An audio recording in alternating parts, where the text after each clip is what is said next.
Një milioner festonte I vetëm ditëlindjen e tij në heshtje të plodh. Gjithçka ndryshon kur vajza e pastrueses hyn në atë moment papritur.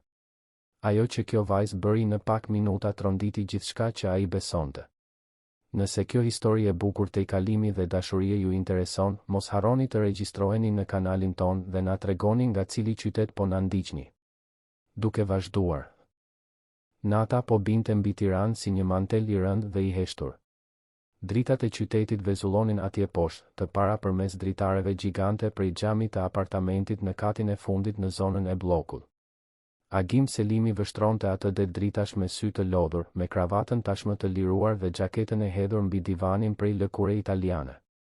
Edhe një ditë tjetër kishte përfunduar. Edhe një sekuencë e pafund mbledhjesh, vendimesh që lëviznin miliona, telefonatash që përcaktonin fatet e kompanive të tëra. Në moshën 42 vjeçare, ai ishte ai që shumë do ta quanin fitues. Kompania e tij e ndërtimit ishte ndër më të mëdhat në vend, projektet e tij zinin faqe të tëra në revistat e ekonomisë, emri I tij ishte sinonim I suksesit. Por atë natë specifike, ndërsa ecte nëpër dhomat e dekoruara në mënyrë të patëmet të shtëpisë së tij, Agimi ndjente një peshë ndryshe në gjoks. Ishte data 28 mars. Ditëlindja e tij. 43 vjeç. Shikon celularin edhe një herë duke rëshitur gishtin mbi ekran si dikush që kërkon diçka që e di se nuk do ta gjej. Asnjë mesazh I ri përveç atyre automatik nga bankat dhe disa furnitor. Disa emaile korporative me urime formale nga ekipi. Asgjë më shumë. E futi pajisjen në xhep dhe eci drejt kuzhinës, një ambient I gjerë dhe modern që rrallë përdori për qëllimin e tij origjinal. Gjithçka aty shkëlqente, nga mermeri I banakëve te pajisjet elektroshtëpiake të gjeneratës së fundit. Gjithçka përsosmërisht e pastër, përsosmërisht e organizuar, përsosmërisht bosh. Hapi frigoriferin dhe gjeti atë që priste. Një tortë të vogël e të thjeshtë që e kishte porositur për veten atë mëngjes. Nuk ishte asgjë e komplikuar, thjesht një brumë bazë vaniljeje me mbulesë të bardhë. As vetë nuk e dinte pse e kishte kërkuar. Ndoshta nga ndonjë mbetje tradite, ndonjë kujtim I largët nga koha kur ditëlindjet ende nënkuptonin diçka. E vendosi tortën mbi banak, gjeti një qiri të vetmuar në një nga sirtarët dhe e nguli në qendër. Ndizi shkrepsen dhe flaka e vogël vallëzoi në heshtjen absolute të asaj hapësire. Agimi u ul në një nga stolat e lartë dhe qëndroi aty, duke parë atë qiri të ndezur. Nuk I këndoi këngën e ditëlindjes vetes. Nuk kërkoi dëshira. Thjesht vëzhgoi dyllin që filloi të shkrihej ngadalë, duke pikuar mbi mbulesën e bardhë. Mendoi se si kishte arritur deri këtu. Pas ndarjes, 5 vite më parë, ishte zhytur plotësisht në punë. Ishte më lehtë kështu. Më pak e dhimbshme. Orët në zyrë mbushnin boshllëkun, sfidat profesionale zinin mendjen. Por në net si kjo, kur bota e korporatave heshte dhe ai mbetej vetëm me veten, e vërteta imponoi me një qartësi shqetësuese. Kishte gjithçka dhe nuk kishte asgjë. Kishte pushtuar botën dhe kishte humbur diçka thelbësore gjatë rrugës. Ndërsa Agimi qëndronte I zhytur në mendimet e tij, në anën tjetër të asaj shtëpie gjigante, Valbona Hoxha po përfundonte fshirjen e korridorit të katit të dytë. Lëvizjet e saj ishin të sakta dhe efikase, rezultat I viteve të përvojës. Në moshën 31 vjeçare, ajo njihte çdo qoshe të asaj shtëpie më mirë se vetë pronari. Punonte aty prej gati 3 vitesh, gjithmonë diskrete, gjithmonë e përpikt, gjithmonë e përkushtuar. Puna ishte e mirë, rroga e ndershme dhe pronari, ndonse I largët, kur nuk ishte treguar I pasjellshëm. Për Valbonën, kjo ishte më shumë se sa mund të kërkonte, duke pasur parasysh të gjitha vështirësitë që kishte kaluar. Atë natë, megjithatë, kishte një element ndryshe në rutinën e saj. Në dhomën e magazinimit që ajo përdorte për të mbajtur mjetet e pastrimit, një vajzë e vogël 5 vjeçare ishte ulur mbi një batanie, e rrethuar nga disa lodra të thjeshta dhe një blok vizatimi. Lura, vajza e saj, I kishte flokët e gështenjtë të kapur bisht dhe sy kurioz që vëzhgonin gjithçka përreth me interes. Valbona zakonisht arrinte ta linte me fqinjen, zonjën shpresa, por zonja kishte pasur një angazhim të minutës së fundit. Pa asnjë mundësi tjetër dhe duke pasur nevojë të dëshpëruar për të mbajtur punën, Valbona kishte marrë vendimin e rrezikshëm për ta marrë vajzën me vete, duke e mbajtur të fshehur dhe të zënë me punë ndërsa ajo punonte. Lura ishte mësuar me atë rutinë. E dinte që duhej të qëndronte e qetë, që nuk mund të bënte zhurmë, që mami po punonte dhe nuk duhej të pengohej. Por të ishe një fëmijë 5 vjeçar do të thoshte që kurioziteti ndonjëherë fliste më fort se rregullat. Veçanërisht kur kishte aq shumë vende interesante për të eksploruar. Ndërsa Valbona ishte në katin e sipërm, e përqendruar në detyrën e saj, Lura dëgjoi një tingull që vinte nga diku larg në shtëpi. U ngrit me kujdes duke lënë lodrat mënjan dhe doli nga dhomëza. Këmbët e saj të zbathura nuk bënin zhurmë mbi dy shemen prej druri. Eci nëpër korridor, kaloi nëpër dhomën e ndenjes, e udhëhequr nga një dritë që vinte nga kuzhina. Kur arriti në hyrje të kuzhinës, Lura ndaloi dhe vëzhgoi skenën para saj. Një burr ishte ulur vetëm, duke parë një tort me një qiri të ndezur. Ai duke i trishtuar. Shumë i trishtuar. Vajza nuk e kuptonte plotësisht se çfarë po ndodhte, por zemra e saj fëmijërore kapi diçka të rëndësishme në atë moment. Dikush ishte vetëm kur nuk duhej të ishte. Dikush kishte nevojë për shoqëri. Pa frikë apo hezitim, Lura eci deri ku ishte ulur burri dhe ndaloi pranë tij, duke parë fillimisht tortën dhe pastaj fytyrën e tij. Agimi u tremb kur vuri re praninë e fëmijës. U kthye rrëmbyer dhe gjeti ata sy të mëdhenj dhe kurioz që po e vështronin. Për një çast, mbeti krejtësisht i hutuar. Kush ishte kjo vajzë? Nga kishte mpir? Por para se të mund të formulonte ndonjë pyetje, Lura foli me natyrshmërinë tipike të dikujt që ende nuk ka mësuar të ketë filtra social. A je vetëm në ditëlindjen tënde? Pyetja e goditi Agimin si një grusht në stomak. Ishte aq e thjesht, aq e drejt për drejt, aq e ndershme. Hapi gojën për t'u përgjigjur, por nuk doli asnjë tingull. Lura vazhdoi ta shikonte, duke pritur. Pastaj, pa pritur për një ftesë, ajo u afrua më shumë dhe zgjati dorën e saj të vogël drejt qiriut. Mund të rri këtu me ty? Kështu nuk mbetesh vetëm. Mami im thot gjithmonë se ditëlindja është ditë për të qenë i lumtur. Agimi ndjeu diçka të lëvizte brenda gjoksit. Diçka që kishte mbetur e fjetur për shumë kohë. Shikoi atë fëmijë me fustanin e saj të thjeshtë dhe flokët e çrregullt dhe pa atë pastërti që bota e korporatave e kishte bërë të harronte se ekzistonte. Pohoi me kokë, i paaft për të gjetur fjalët e duhur. Lura buzëqeshi, një buzëqeshje e gjerë dhe e sinqertë, dhe qëndroi aty pranë tij, duke parë qiriun që vazhdonte të digjej. Duhet të kërkosh një dëshirë para se ta fikësh, shpjegoi ajo, me seriozitetin e dikujt që i njeh mirë rregullat e ditëlindjeve. Mbylli syt, mendo për diçka shumë të bukur që e dëshiron shumë dhe pastaj fryi. Agimi u bind, duke u ndjerë çuditërisht i prekur. Mbylli syt, por nuk mundi të mendonte për asnjë dëshirë materiale. Thjesht la që ai moment të ndodhte, me gjithë çuditshmërinë dhe ëmbëlsinë e tij të papritur. Kur hapi syt, Lura po e vështronte me pritje. Ai i fryu qiriut dhe vajza përplasi duart, duke festuar sikur kjo të ishte gjëja më e rëndësishme në botë. Në atë moment të saktë, Valbona u shfaq në hyrje të kuzhinës, e mbetur pa frym dhe e zbehë.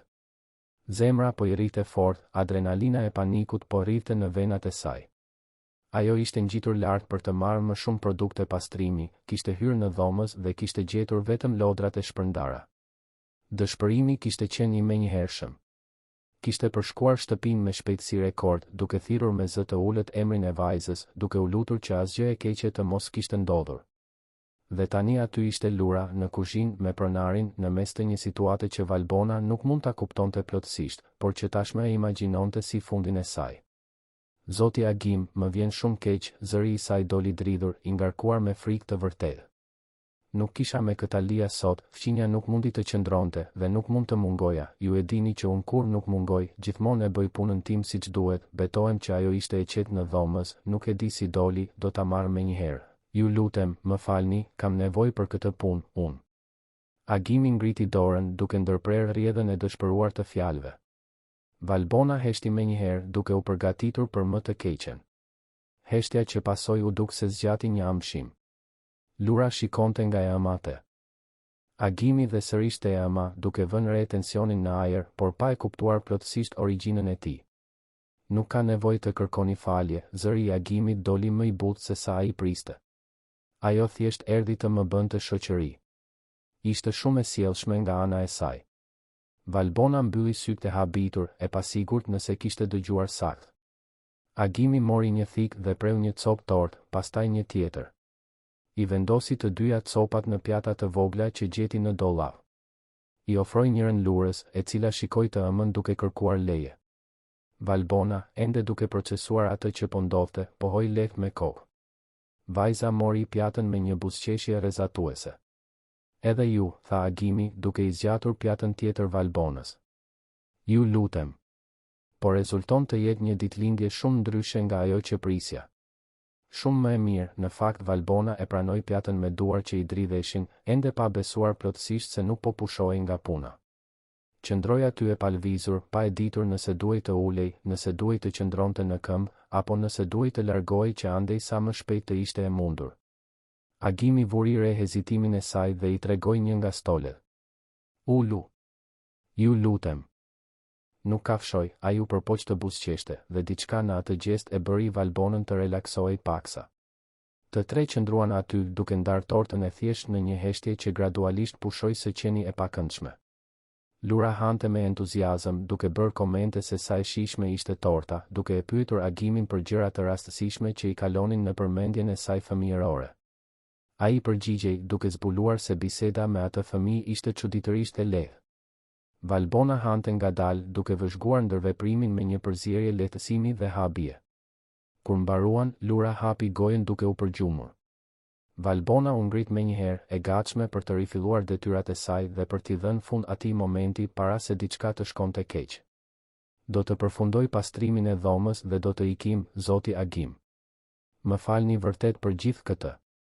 Agimi e shikoi atë, vërtet e shikoi, ndoshta për herë të parë që kur Valbona kishte filluar të punonte aty. Pa lodhjen në sytë e saj, duart e vrazhda nga puna e rëndë, qëndrimin e dikujt që mban peshën e botës mbi supe. Dhe pa gjithashtu dinjitetin, forcën, për kushtimin e një nëne që bënte të pamundurën çdo ditë. Nuk ka nevojë ta përfundoni sot. Është vonë. Mere në shtëpi, pusho. Nesër e kompenson. Valbona deshi të kundërshtonte, por diçka në shprehjen e tij e bëri atë thjesht të pranonte. Mori lurën në krah, falenderoi edhe një herë dhe doli që andej me ndjenjen e çuditshme se diçka e rëndësishme kishte ndodhur, ndonse nuk e dinte saktësisht se çfarë. Agimi mbeti sërish vetëm në kuzhinë, por heshtja tani ishte ndryshe. Shikoi tre pjatat e ndotura mbi banak, thërrimet e tortës, qiriun e shkrirë. Dhe për herë të parë pas një kohe të gjatë, buzëqeshi vërtet. Kjo kishte qenë, pa dyshim, ditëlindja më e mirë që kishte pasur prej vitesh. Dhe gjithçka për shkak të një vajze të vogël kurioze që nuk e dinte se nuk duhej të ishte shfaqur aty. Ndërsa ngjitej në dhomën e tij, Agimi vuri re se diçka kishte ndryshuar brenda tij. Diçka e vogël, por domethënëse. Sikur një derë e mbyllur prej kohësh të ishte hapur paksa, duke lënë të hynte një rrezë dritë. Ai nuk e dinte ende se çfarë do të thoshte kjo, nuk e kuptonte plotësisht se çfarë kishte ndodhur atë natë. Por e dinte, me një siguri të pashpjegueshme, se asgjë nuk do të ishte saktësisht njësoj pas atij takimi. Atje poshtë, roja i pallatit ndihmonte Valbonën të vendoste lurën, tashmë të fjetur, në ulsen e pasme të taksisë. Vajza ishte lodhur plotësisht, duke mbështetur kokën e saj të vogël në supin e nënës gjatë gjithë rrugës deri në katin përdhes. Ndërsa makina ecte nëpër rrugët ende të zhurmshme të Tiranës drejt lagjes Ali Demi, Valbona shikonte nga dritarja dhe rimendonte ngjarjet e natës. Ishte e sigurt se do të pushohej nga puna. Ishte e sigurt se gjithçka ishte humbur. Por jo vetëm që nuk ishte pushuar, por ishte trajtuar me një mirësi që nuk e priste. Kishte diçka të ai burr, vuri re ajo, që shkonte për te imazhit të ftohtë dhe të largët që kishte pasur gjithmonë për të. Kishte një vetmi të thellë, një boshllëk që ajo e njihte sepse edhe vetë e njihte atë ndjenjë. Kur arriti në apartamentin e vogël me dy dhoma që ndante me lurën, Valbona e vendosi vajzën në krevat, e mbuloi me dashuri dhe qëndroi aty disa minuta thjesht duke e parë duke fjetur. Lura kishte bërë diçka të veçantë atë natë, edhe pa e vënë re. Kishte sjell dritë për dikë që ishte në errësirë. Dhe në një farë mënyre, Valbona ndjente se ajo natë shënonte fillimin e diçkaje të re, diçka që ajo ende nuk mund ta emërtonte, por që sillte me vete një përzierje shprese dhe shqetësimi. Qyteti vazhdonte të ishte i gjallë jashtë, me zhurmat e tij të natës, dritat e tij që nuk fikeshin kurrë plotësisht, miliona historitë e tij që ndodhnin njëkohësisht. Dhe mes të gjitha këtyre historive, njëra kishte filluar në mënyrë të papritur atë natë. Një histori takimesh të pamundura, botësh të ndryshme që preken, vetmie që gjen shoqëri në vendet më të papritura. Ajo që kishte filluar me një tortë të thjeshtë dhe një qiri të vetmuar ishte vetëm në fillim. Dhe as Agimi, as Valbona nuk e kishin idenë se sa shumë ai takim do të ndryshonte rrjedhën e jetës së tyre. Ditët pas asaj nate sollën një ndryshim delikat por të dukshëm në rutinën e shtëpisë në blok. Agimi zgjoi më herët se zakonisht, diçka që as ai vetë nuk e kuptonte plotësisht. Gjithmonë kishte qenë i disiplinuar, por kishte një ndryshim midis zgjimit nga detyrimi dhe zgjimit me një pritje të papërcaktuar në gjoks. Hante mëngjesin pa nxitim, duke shfletuar gazetat pa i përthithur vërtet lajmet, i vëmendshëm ndaj tingujve që më parë kalonin pa u vënë re. Tingëllima e çelsave në brav kur vinte Valbona. Hapat e saj të lehtë nëpër korridor. Tingulli i largët i ujit që rrifte ndërsa ajo fillonte detyrat e saj. Valbona, nga ana e saj, mbërrinte çdo ditë në orën 8 të mëngjesit me zemrën e shtrënguar në një mënyrë të re. Nuk ishte më vetëm frika natyrale nga ndonjë gabim në punë. Ishte diçka tjetër, një vetdije e mprehtë se po vëzhgohej, ndonse në mënyrë diskrete. Në ditët e para pas incidentit të ditëlindjes, ajo shmangu sjelljen e lurës sërish, duke arritur të rregullonte oraret me zonjën Shpresa. Por ndjente mungesën e pranisë së vajzës në atë ambient, sado e çuditshme që mund të dukej kjo. Dhe vuri re, me një përzierje habie dhe shqetësimi, se edhe pronari dukej se e vinte re mungesën. Ishte të njëjtën e asaj jave që Agimi theu heshtjen formale që kishte shënuar gjithmonë marrëdhënien midis tyre. Valbona ishte në dhomën e ndenjes, duke rregulluar jastëkët e divanit, kur ai u shfaq në derë, ende i veshur me rrobat e gjumit, diçka që nuk e kishte bërë kurrë më parë. Zakonisht, kur kryqëzoheshin në mëngjes, ai ishte tashmë i veshur në mënyrë të patëmet, gati për të dalë. Mirë mëngjes, Valbona. Ajo u kthye shpejt, duke mbajtur një jastëk pas gjoksit sikur të ishte një mburoj. Mirë mëngjes, zoti Agim. Si është vajza juaj? Lura, apo jo? Fakti që ai mbante mend emrin e vajzës e kapi Valbonën në papritur. Ndjeu një nxehtësi që ngjitej në fytyrë. Mirë është, po. Faleminderit që pyetet. Agimi hezitoi, me duart në xhepat e robëdëshambrit, sikur po peshonte fjalët e radhës. Shiko, për atë ditë, po mendoja. Nëse keni nevojë ta sillni sërish, nuk ka problem. Seriozisht. Ajo mund të rrijë këtu. Ka shumë hapësirë boshe në këtë shtëpi dhe do të ishte, enfim, do të ishte mirë të kishte pak jetë këtu. Valbona mbeti e palvizur duke procesuar atë që sapo dëgjoi. Kjo nuk kishte sens. Pronarët nuk ofronin shtëpitë e tyre si hapësirë për fëmijët e punonjësve. Pronarët nuk tregonin interes për jetën personale të atyre që punonin për ta. Ose të paktën, jo pronarët që ajo kishte njohur gjatë viteve. Nuk dua të abuzoj me mirësinë tuaj, zotëri. Nuk është abuzim nëse unë po e ofroj, ai ngriti supet, duke u përpjekur të dukej rastësor, por Valbona vuri re diçka të prekshme në atë gjest. Thjesht po them se, nëse është më lehtë për ju, mund ta sillni. Ka një dhomë atje në korridor që nuk e përdor për asgjë. Mund të jetë një hapësirë për të. Ka dritë të mirë, është e gjerë. Më mirë se të rri në atë dhomës magazinimi. Valbona nuk dinte çfarë të thoshte. Një pjesë e saj donte të refuzonte menjëherë të mbante kufit e qartë midis punës dhe jetës personale. Por një pjesë tjetër, pjesa e lodhur duke bërë akrobaci të pamundura çdo ditë, pjesa që shqetësohej për lurën që qëndronte në vende të papërshtatshme, e konsideroi ofertën seriozisht. Do ta mendoj, zoti Agim. Shumë faleminderit. Ai pohoi me kokë dhe doli nga dhoma, duke e lënë Valbonën vetëm me mendimet e saj konfuze. Vazhdoi punën e saj në mënyrë automatike, me mendjen larg që andej, duke u përpjekur të kuptonte se çfarë po ndodhte. A ishte kjo e vërtetë? A ishte thjesht faj se e kishte kapur vajzën vetëm në atë dhomës? Apo kishte diçka më shumë, diçka që ajo nuk mund ta identifikonte ende? Të premten, Valbona mori një vendim. Zonja Shpresa kishte një vizitë mjekësore dhe nuk mund të qëndronte me lurën. Në vend që të mungonte në punë ose ta linte vajzën me dikë më pak të besueshëm, Valbona pranoi ofertën e Agimit. Mbërriti me lurën për dore, vajza e emocionuar që po kthehej në atë shtëpi të madhe dhe plot me gjëra interesante. Agimi ishte në kuzhinë kur ato hynë dhe fytyra e tij u ndriçua në një mënyrë që ai nuk mundi ta fshihte plotësisht. Oh, Lura, ai u ul për të qenë në lartësinë e vajzës. Më mban mend? Lura pohoi me entuziazëm, duke lëshuar dorën e nënës dhe duke ecur drejt tij pa asnjë frikë. Ti je xhaxhi i tortës. Sot është prapë ditëlindja jote? Agimi qeshi, një tingull i sinqert që u dëgjua nëpër kuzhinë dhe e kapi Valbonën në papritur. Ajo nuk e dinte se ai ishte i aftë të qeshte në atë mënyrë. Jo, sot nuk është ditëlindja ime. Por sa mirë që erdhe. Eja, dua të tregoj diçka. Ai i zgjati dorën Lurës, e cila e mori natyrshëm, dhe të dy dolën nga kuzhina. Valbona i ndoqi, kurioze dhe e shqetësuar.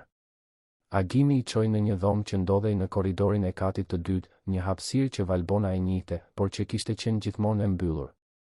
Kur ai hapi derën, ajo u desh të mbante një pasthirm habie. Dhoma ishte transformuar. Nuk ishte më një dhomë boshe dhe pa qëllim, por një hapësirë mikpritse me një tapet të butë në dy sheme, jastëk me ngjyra, një bibliotekë të vogël me libra për fëmijë, një tavolinë me karrige të vogla dhe madje edhe disa lodra edukative ende në kuti. Gjithçka e thjeshtë, por e zgjedhur me kujdes. Lura lëshoi një britm gëzimi dhe vrapoi brenda, e magjepsur nga ai univers i vogël i krijuar për të. Valbona mbeti e palvizur në derë, e paaftë për të lëvizur. Ndjeu sytë t'i digjinin dhe i mbylli shpejt, duke u përpjekur të përmbante emocionin që kërcënonte të shpërthente. Kur arriti të fliste, zëri i doli i ngjirur. Zoti Agim, ju nuk kishit pse ta bënit këtë. Ai u kthye drejt saj dhe për herë të parë, shikimet e tyre u takuan vërtet. Nuk ishte më shikimi si përfaqësor i pronarit dhe punonjëses, por diçka më e thellë, më e ndershme. E di që nuk kisha pse. Por desha. Dhe ju lutem, mund të më quani thjesht Agim. Kjo punë e zotërisë më bën të ndihem shumë i vjetër. Valbona nuk mundi të përgjigjej. Thjesht pohoi me kokë, me fytin shumë të shtrënguar për fjalë. Agimi buzëqeshi, një buzëqeshje e vogël por e sinqertë, dhe doli nga dhoma, duke e lënë atë vetëm me Lurën dhe atë vorbull ndjenjash që nuk dinte si t'i procesonte. Ndërsa vajza eksploronte çdo qoshe të hapësirës së re, Valbona u ul në një nga jastëkët, duke u përpjekur të organizonte mendimet. Kjo ishte e tepërt. Shumë bujare. Shumë e sjellshme. Dhe ajo nuk e dinte nëse kjo e tremte apo e ngushëllonte. Javët që pasuan vendosën një rutinë të re. Lura filloi ta shoqëronte nënën 3 herë në javë dhe ato ditë u bën ndryshe për të gjithë në shtëpi. Vajza sillte një energji që apartamenti nuk e kishte njohur kurrë. Të qeshurat e saj dëgjoheshin nëpër korridor, pyetjet e saj të pafund me mbushnin heshtjen, prania e saj e transformonte atë hapësirë të ftohtë në diçka që dukej më e gjallë, më reale.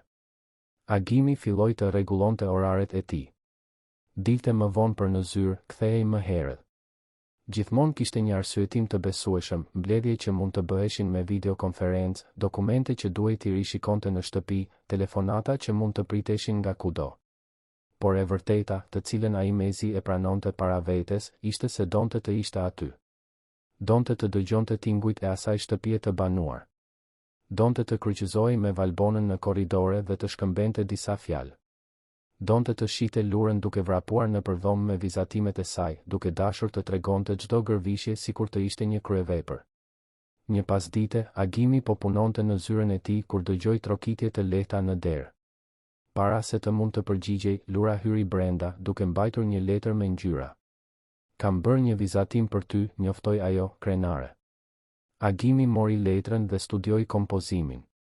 Kishte 3 figura me vija, një më e madhe dhe 2 më të vogla, të gjitha të kapura për dore në diçka që dukej si një diell gjigant. Është shumë i bukur, Lura. Kush janë këta njerëz? Ky këtu je ti, ajo tregoi figurën më të madhe. Kjo është mami im, tregoi njërin nga më të voglat. Dhe kjo jam unë. Ne jemi të lumtur sepse dielli po shkëlqen. Agimi ndjeu diçka t'i shtrëngohej në gjoks. Shikoi atë vizatim të thjeshtë, të bërë me lapsa dylli dhe dashuri fëmijërore, dhe vuri re se po përfshihej në diçka. Në një rrëfim. Në një histori. Në një familje letre që ekzistonte vetëm në imagjinatën e atij fëmije, por që prekte dëshira që ai as nuk e dinte se I kishte ende. Do ta vendos këtu mbi tavolinën time, tha ai, duke kërkuar një vend special. Kështu mund ta shikoj ndërsa punoj. Lura buzëqeshi rrezatuese dhe doli duke kërcyer, duke e lënë Agimin vetëm me vizatimin dhe një ndjenjë të çuditshme për katësie. E fiksoi letrën në mur pranë tavolinës, ku mund ta shihte qartë. Dhe gjatë pjesës tjetër të pasdites, e gjeti veten duke parë atë vepër fëmijërore më shumë herë se sa raportet financiare në ekranin e kompjuterit. Valbona filloi të vinte re ndryshime të tjera. Agimi filloi të bënte pyetje për jetën e saj, vështirësitë e saj. Jo në mënyrë invazive, por me interes të vërtetë. Pyeti për baban e Lurës dhe ajo shpjegoi me zërin e kontrolluar të dikujt që tashmë ka bërë paqe me të kaluarën, se ai ishte larguar kur kishte marrë vesh për shtatzënin. Kur më nuk kishte dhënë lajme. Ishte ajo dhe Lura kundër botës që atëherë. Duhet të ketë qenë e vështirë, komentoi ai, dhe nuk ishte mëshirë në zërin e tij, por respekt. Ishte, pranoi Valbona. Por ne ja dalim. Lura është forca ime. Gjithçka që bëj për të. Agimi vuri re në atë moment se kur nuk kishte një ordik aq të fortë sa ajo grua para tij. Ajo mbante peshën e 2 jetëve mbi supe dhe përsëri kishte një buzëqeshje të sjellshme, përsëri rriste një vajzë plot dritë dhe mirësi. Ndjeu një admirim të thellë, të përzier me diçka më shumë që ende nuk mund ta emërtonte. Një pasdite të shtune, kur Valbona nuk ishte në punë, Agimi e gjeti veten duke menduar për to ishte në një mbledhje të rëndësishme me investitor, lloji i takimit që zakonisht e linte plot energji, por mendja e tij këmbëngulte të fluturonte larg që andej.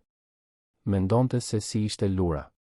Nëse Valbona kishte arritur të zgjidhte problemin me rrjedhjen e ujit në banjë që ajo kishte përmendur ditë më parë. Nëse ishin mirë. Nëse ishin të sigurta.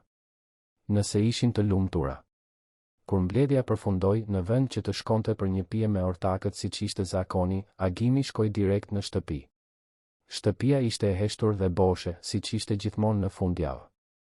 Por tani, në vend që të vlerësonte qetësinë, ai ndjente mungesën. Mungesën e të qeshurave të Lurës. Mungesën e pranisë diskrete por ngushëlluese të Valbonës. Mungesën e diçkaje që kishte filluar të formohej aty, e brish si një filiz i ri, por reale.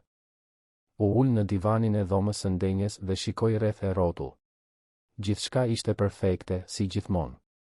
Përsosmërisht e pastër, përsosmërisht e organizuar, përsosmërisht pa jetë. Përveç disa detajeve të reja. Vizatimi i Lurës i kornizuar në mur një libër i vogël fëmijësh i harruar mbi tavolinën e mesit. Një jastëk jashtë vendit.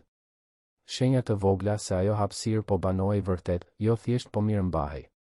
Agimi mori librin dhe shfletoi faqet me ngjyra. Ishte një histori për një peshk të vogël që humbej nga tufa dhe gjente miq të rinj. Lura ja kishte lexuar atij disa ditë më parë, me gjithë dramaticitetin që një fëmijë 5 vjeçar mund të përdorë. Ai buzëqeshi duke kujtuar.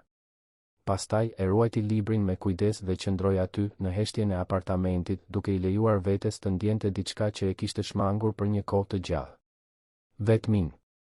Jo vetmin e qetë të dikujt që zgjedh të jetë vetëm, por vetmin e dhimbshme të dikujt që vëren se po humbet diçka duke qëndruar i izoluar. Atë natë, mori celularin dhe i shkroi një mesazh Valbonës. Diçka të thjesht duke verifikuar nëse gjithçka ishte në rregull me rrjedhjen e ujit. Ajo u përgjigj shpejt duke e falendëruar për shqetësimin dhe duke thënë se po, hidrauliku e kishte zgjidhur. Shtoi një emoj zemre në fund, pastaj e fshiu shpejt me frikën se po tregohej shumë informale. Por Agimi e kishte parë. Dhe e ruajti atë hezitim të vogël si një thesar të fshehtë. Ditët vazhduan të rridhnin në atë dinamik të re. Agimi filloi të merrte pjesë më aktivisht në rutinën e shtëpisë kur Valbona dhe Lura ishin aty. Ndonjëherë bënte një meze dhe ja çonte vajzës në dhomën e saj. Herë të tjera, ndalonte të bisedonte me Valbonën ndërsa ajo punonte, duke ofruar ndihmë për të mbajtur gjëra të rënda ose për të arritur vende të larta. Ishin gjeste të vogla, por që po ndërtonin një urë midis dy botëve që më parë dukeshin krejtësisht të ndara. Valbona, nga ana e saj, filloi të relaksohej në praninë e tij. Nuk e shihte më vetëm si pronarin e largët dhe të paritshëm, por si një person real, me dobësi dhe mirësi të papritura. Filloi të ndante histori të vogla të ditës së saj, të qeshte me shakat e tij, të pranonte me më shumë natyrshmëri kur ai ofronte gjëra për Lurën. Ende mbante një distancë respektuese, e vetëdijshme për ndryshimet midis tyre, por ajo distancë po zvogëlohej gradualisht ditë pas dite. Dhe Lura, në urtësinë e saj fëmijërore, vazhdonte të ishte lidhja më e pastër midis tyre. E trajtonte Agimin me të njëjtën natyrshmëri me të cilën trajtonte të gjithë, pa nocione hierarkie apo ndryshimesh sociale. Për të, ai ishte thjesht Agimi, xhaxhi i mirë që kishte një shtëpi të madhe dhe i pëlqenin vizatimet e saj. Dhe kjo thjeshtësi ishte saktësisht ajo që Agimi kishte nevojë. Dikush që ta shihte thjesht siç ishte ai, pa shtresat e pritshmërive dhe gjykimeve që bota e korporatave gjithmonë impononte. Kur mua i përfundoi, Agimi vuri re se jeta e tij kishte ndryshuar në mënyra që ai kurrë nuk mund t'i kishte parashikuar. Shtëpia ishte ende e njëjta, mobiljet ishin ende të njëjtat, rutina e tij profesionale ishte ende po aq kërkuese. Por diçka thelbësore ishte transformuar. Ai nuk ishte më vetëm. Dhe për herë të parë pas një kohe të gjatë, zgjohej çdo mëngjes me diçka përveç detyrimeve që e prisnin. Zgjohej me pritje, me kuriozitet, me dëshirë për të qenë prezent në jetën e tij. Dhe gjithë kjo për shkak të një takimi të papritur në një natë ditëlindjeje dhe të një vajze të vogël që kishte vendosur që ai nuk duhej të qëndronte vetëm. Ndryshimi i stinëve solli një klimë më të freskët në Tiranë dhe me të një transformim edhe më të dukshëm në dinamikën e asaj shtëpie në blok.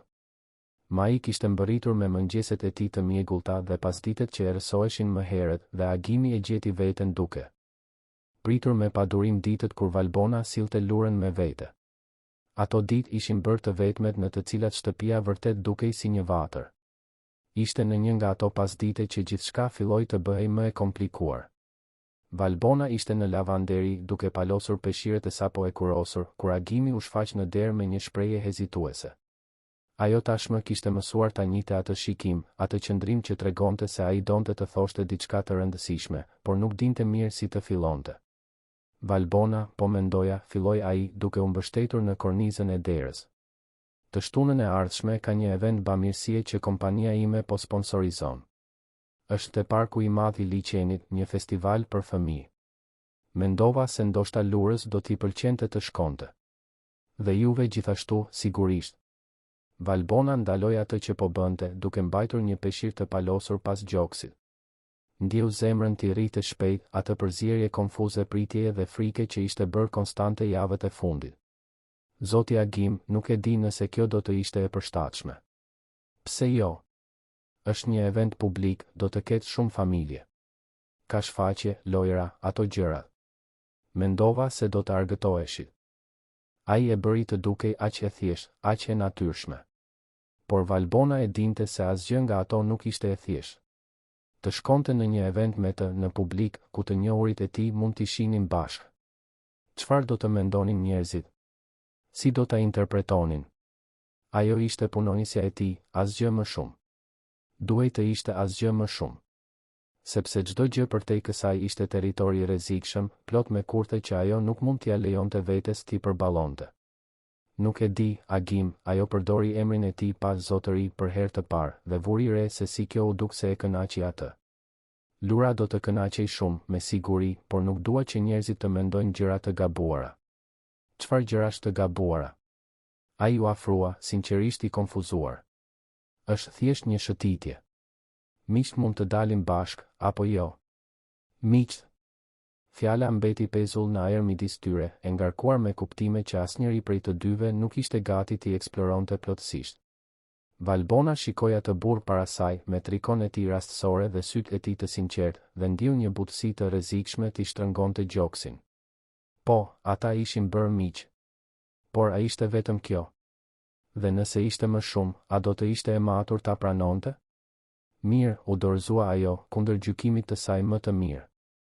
Por vetëm nëse premton se nuk do të shpenzosh para për ne. Nuk dua që të ndihesh i detyruar të paguash asgjë. Agimi buzëqeshi, ajo buzëqeshje që ishte bërë më e shpesht javët e fundit, që ndriçonte fytyrën e tij në një mënyrë që Valbona e gjente rrezikshmërisht tërheqëse. Secili paguan gjërat e veta. Dakord, pranoi ajo, duke u kthyer te palosja e peshqirëve për të fshehur nervozizmin në duart e saj. Kur erdhi e shtuna, Valbona u zgjua më herët se zakonisht, me një ankth që nuk e kishte ndjerë prej vitesh. Rrotulloi dollapin 3 herë para se të zgjidhte një veshje të thjeshtë por të bukur, një fustan blu të errët që e kishte bler në ulje muaj më parë dhe kur nuk kishte pasur rastin ta vishte. I kapi flokët në një topuz të lirshëm, vuri një buzëkuq të lehtë dhe u shikua në pasqyrë me një përzierje nervozizmi dhe emocioni që e bëri të ndihej si një adoleshente që po shkonte në takimin e parë. Menjëherë qortoi veten. Nuk ishte një takim. Ishte thjesht një shëtitje. Me një mik dhe vajzën e saj. Lura ishte rrezatuese, e veshur me kompletin e saj më të mirë, duke kërcyer nëpër shtëpinë e vogël ndërsa prisnin Agimin të vinte ti merrte. Kur Azilia, vajza vrapoi ta hapte dhe aty ishte ai, i veshur në mënyrë rastësore por prap elegant, me një këmishë të hapur dhe xhinse që Valbona nuk e kishte parë kur t'i vishte. Dukej më i ri kështu, më i arritshëm, më njerëzor. Je shumë e bukur, i tha ai Valbonës, dhe nuk ishte një koment rastësor. Kishte diçka në sytë e tij që e bëri zemrën e saj të rritë fort. Faleminderit. Edhe ti dukesh mirë. Festivalit e parku i liçenit ishte gjithçka që Agimi kishte premtuar dhe më shumë. Kishte tenda me ngjyra, shfaqje muzikore, pikturim fytyre, lojra dhe aktivitete të shpërndara nëpër park. Lura ishte e magjepsur, duke vrapuar nga një atraksion të tjetri me energji të pashtershme. Agimi dhe Valbona e ndiqnin krah për krah dhe gradualisht u relaksuan në shoqërinë e njëri tjetrit. Agimi u përpoq disa herë të paguante për gjëra, kokoshka, pambuk sheqeri, bileta për lojrat, por Valbona ishte e vendosur në refuzimin e saj. Secili paguante shpenzimet e veta, siç kishin rënë dakord. Ai e respektoi, ndonse ajo vuri re se kjo e shqetësonte pak. Ishte mësuar t'i zgjidhte gjithçka me para, t'i lehtësonte gjërat në atë mënyrë. Por Valbona kishte nevojë ta ruante atë pavarësi. Ishte e rëndësishme për ndjenjen e saj të dinjitetit. Gjatë një shfaqjeje teatri me kukulla, ndërsa Lura ishte krejtësisht e përpir nga historia, Agimi dhe Valbona u ulën në një lëndin aty pranë. Heshtja midis tyre ishte e rehatshme, shoqëruese. Agimi vëzhgonte Valbonën në profil, mënyrën se si ajo buzëqeshte kur shihte vajzën aq të lumtur, dritën e butë të pasdites që ndriçonte fytyrën e saj. Ndjeu një dëshirë gati të papërmbajtshme për t'i kapur dorën, për të mbyllur atë hapësirë të vogël, por domethënëse që ende ekzistonte midis tyre. Je një nënë e jashtëzakonshme, tha ai me zë të ulët. Valbona u kthye drejt tij, e rrethuar nga serioziteti në zërin e tij. Unë bëj vetëm atë që mundem. Atë që çdo nën do të bënte. Jo. Nuk është çdo nën që bën atë që bën ti, të punosh aq sa punon, të rritësh një vajzë aq të veçantë vetëm, kur të mos ankohesh gjithmonë me një buzëqeshje. Është për t'u admiruar. Valbona ndjeu syt t'i digjinin. Nuk ishte mësuar me lëvdata, veçanërisht jo të atij lloji. Mbylli syt shpejt, duke u përpjekur të largonte emocionin. Ajo është gjithçka për mua. Do të vlente çdo sakrificë. E di. Kjo shihet në çdo shikim tënd drejt saj. Është bukur ta shohësh. Pati një moment heshtjeje, të mbushur me gjëra të pathëna. Atëherë Valbona mblodhi guximin për të bërë pyetjen që kishte qenë në mendjen e saj prej javësh. Po ti, Agim? Kur nuk e dashur të kesh fëmijë? Ai u vonua për t'u përgjigjur, duke parë horizontin, familjet e shpërndara nëpër park. Kam dashur. Ish bashkëshortja ime dhe unë provuam për një kohë. Por nuk ndodhi. Martesa ishte tashmë e keqe dhe kur vum re se nuk do të ndodhte, e përdorëm atë si një tjetër arsye për t'u larguar. Në fund, mendoj se ishte më mirë kështu. Nuk do të ishte e drejtë të sillnim një fëmijë në atë ambient. Më vjen keq, tha Valbona, dhe ishte e sinqertë. Edhe mua. Por e di, Agimi u kthye drejt saj dhe kishte diçka të prekshme në sytë e tij, të jem me ju të dyja, të shoh Lurën, të marr pjesë pak në jetën e saj, sikur ka mbushur një hapësirë që as nuk e dija se ishte boshe. Valbona nuk diti çfarë të përgjigjej. Atë rrëfim ishte shumë intim, shumë i ndershëm. Hapte dyer që ajo nuk ishte e sigurt nëse duhej t'i kalonte. Fatmirësisht ose fatkeqësisht, Lura zgjodhi atë moment për t'u kthyer duke vrapuar, duke dashur të tregonte një vizatim që kishte bërë në një nga punëtoritë. Momenti u thye, por diçka ishte mbjell, një farë mundësie që të dy e ndjen, por asnjëri nuk ishte gati ta emërtonte. Pasditja u kthye në natë dhe Agimi këmbënguli t'i çonte përsëri në shtëpi. Gjatë rrugës me makinë, Lura e zuri gjumi në ulsen e pasme, e lodhur nga gjithë ai emocion. Valbona shikonte nga dritarja duke vëzhguar qytetin që kalonte, e vetëdijshme për praninë e agimit pranë saj, për heshtjen e rehatshme që ishte vendosur midis tyre. Kur arritën të ndërtesa ku Valbona banonte, një pallat i vjetër në lagjen Alidemi, agimi fiku motorin dhe qëndroi aty, hezitues. Faleminderit për sot, tha Valbona ëmbël. Lura u kënaq shumë. Edhe unë. Unë ju falenderoj. Ka kohë që nuk jam argëtuar aq shumë. Ka kohë që nuk jam ndjer aq, ai kërkoi fjalën e duhur, prezen. E di? Sikur vërtet po jetoj, jo thjesht po ekzistoj. Valbona e kuptoi përsosmërisht. Ndjeu të njëjtën gjë. Ajo ditë kishte qenë e veçantë në një mënyrë që shkonte përtej argëtimit sipërfaqësor. Kishte qenë lidhje. Kishte qenë përkatësi. Kishte qenë rrezikshmërisht e ngjashme me diçka që ajo nuk mund t'i lejonte vetes ta dëshironte. Duhet ta çoj Lurën lart, tha ajo, duke thyer momentin para se të bëhej diçka më shumë. Sigurisht. Më lër të ndihmoj. Agimi doli nga makina dhe mori Lurën në krah me kujdes. Vajza u mbështet pas gjoksit të tij pa u zgjuar plotësisht, me besim. Valbona ju udhëhoqi deri në apartament, e vetëdijshme për fqinjtë që ndoshta po vëzhgonin përmes perdeve, duke krijuar tashmë histori dhe gjykime. Por në atë moment nuk u shqetësua aq sa duhej. Në apartamentin e vogël, por përsosmërisht të rregulluar, agimi e vendosi Lurën në krevatin e saj me një delikatesë që preku zemrën e Valbonës. E mbuloi vajzën me batanie, largoi një fije floku nga fytyra e saj e vogël dhe qëndroi aty për një moment, thjesht duke e parë. Kur u kthye, gjeti Valbonën në derë duke vëzhguar skenën me një shprehje që ai nuk mundi ta deshifronte plotësisht, por që e bëri gjoksin e tij të shtrëngohej. Në rrugën e kthimit drejt derës, agimi ndaloi dhe shikoi rreth e rrotull. Apartamenti ishte i vogël krahasuar me shtëpinë e tij, por ishte plot jetë.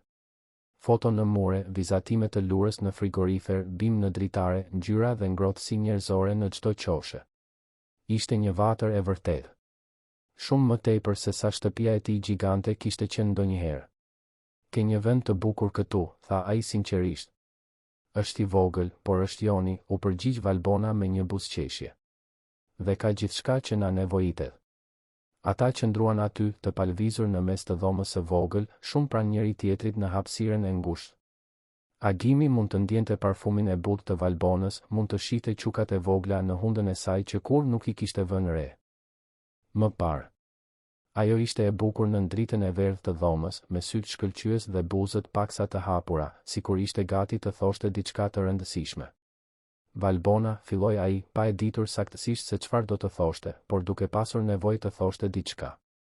Jo, ajo e ndërpreu butësisht, duke vendosur dorën mbi krahun e tij. Ju lutem. Jo tani. Unë thjesht kam nevojë për kohë të mendoj. Për gjithë këtë. Për atë që po ndodh. Agimi pohoi me kokë, duke kuptuar ndonë se nuk donte. Mbuloi dorën e saj me të tijen për një moment të shkurtër, një gjest I vogël por domethënës.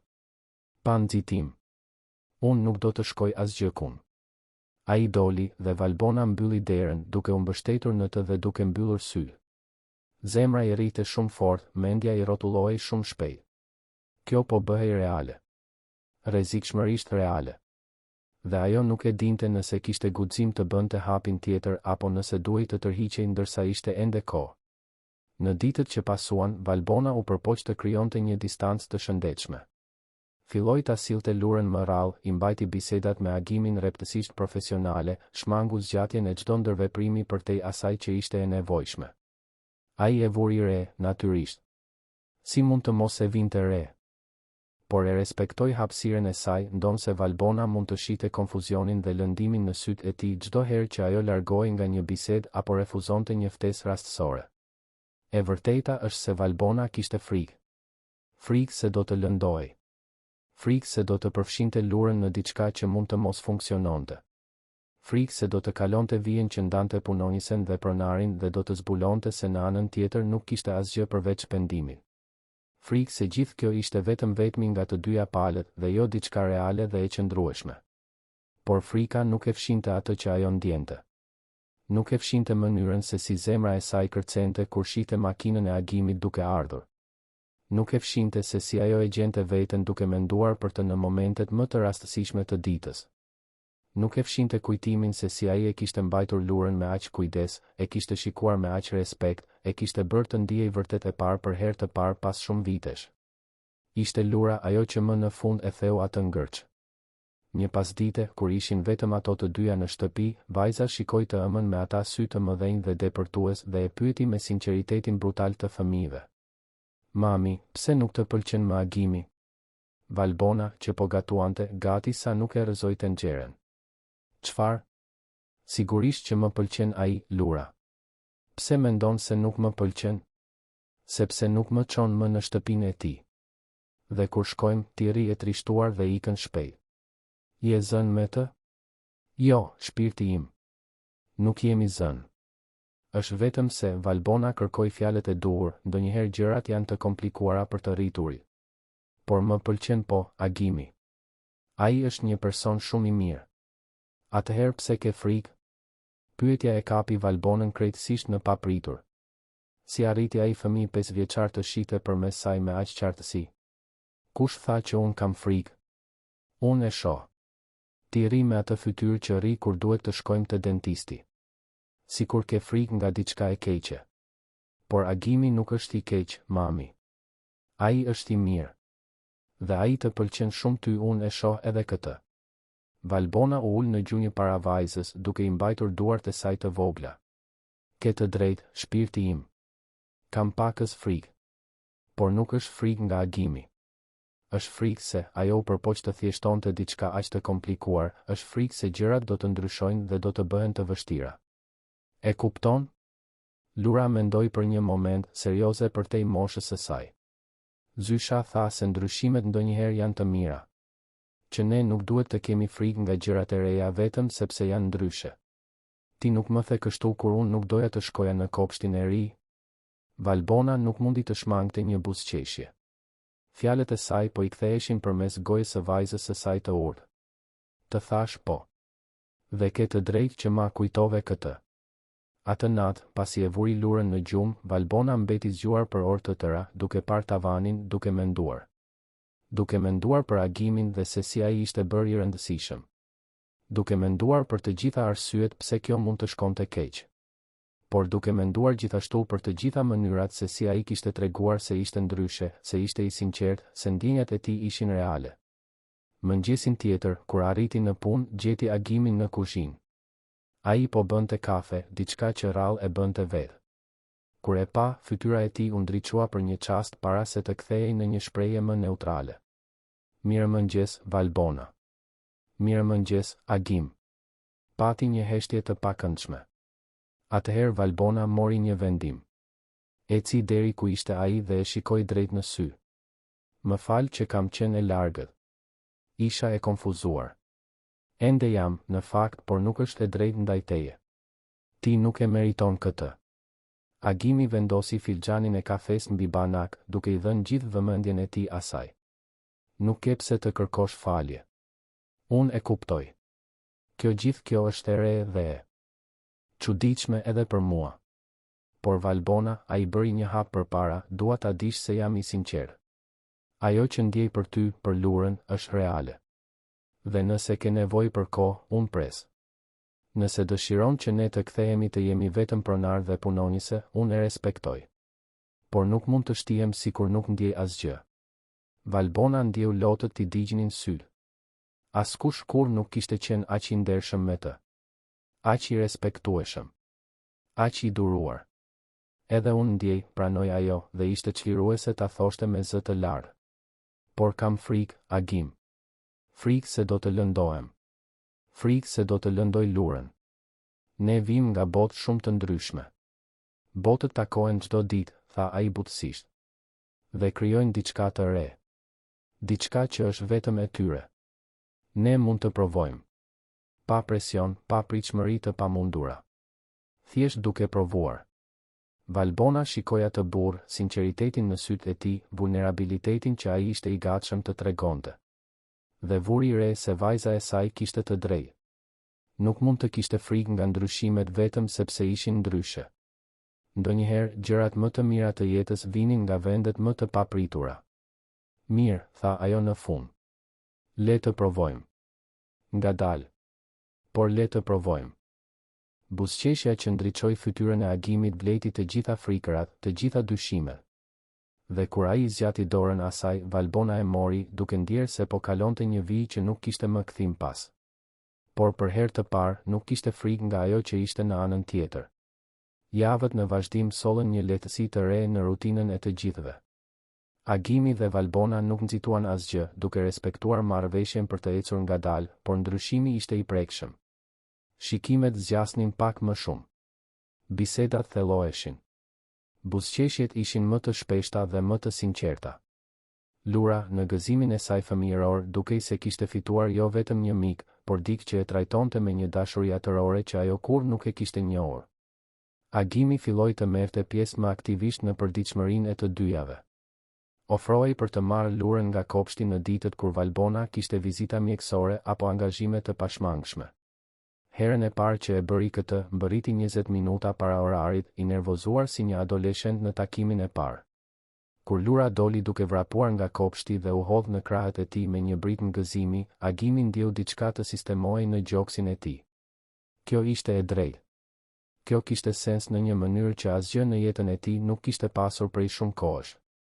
Mësueset e vëzhguan skenën me kuriozitet, disa me një buzëqeshje miratuese, të tjera me atë shikim spekulativ që në mënyrë të pashmangshme lind kur diçka del jashtë modelit të pritshëm. Njëra prej tyre, koordinatorja pedagogjike, ju afrua Agimit ndërsa ai ndihmonte lurën të vendoste çantën. Më falni, ju jeni baba i lurës? Jo, jam, Agimi hezitoi, duke kërkuar fjalën e duhur. Jam një mik i familjes. Nëna e saj pati një angazhim dhe më kërkoi ta merrja. Gruaja pohoi me kokë, por Agimi vuri re gjykimin delikat në sytë e saj. Atë shikim që thoshte se ajo e dinte saktësisht se çfarë mendonte se po ndodhte. I pasuri që ndihmon nënën beqare. Përfundimet ishin të qarta, ndonë krejtësisht të gabuara. Agimi ndjeu një thumbim zemërimi, por nuk tha asgjë. Nuk i jepte llogari të huajve.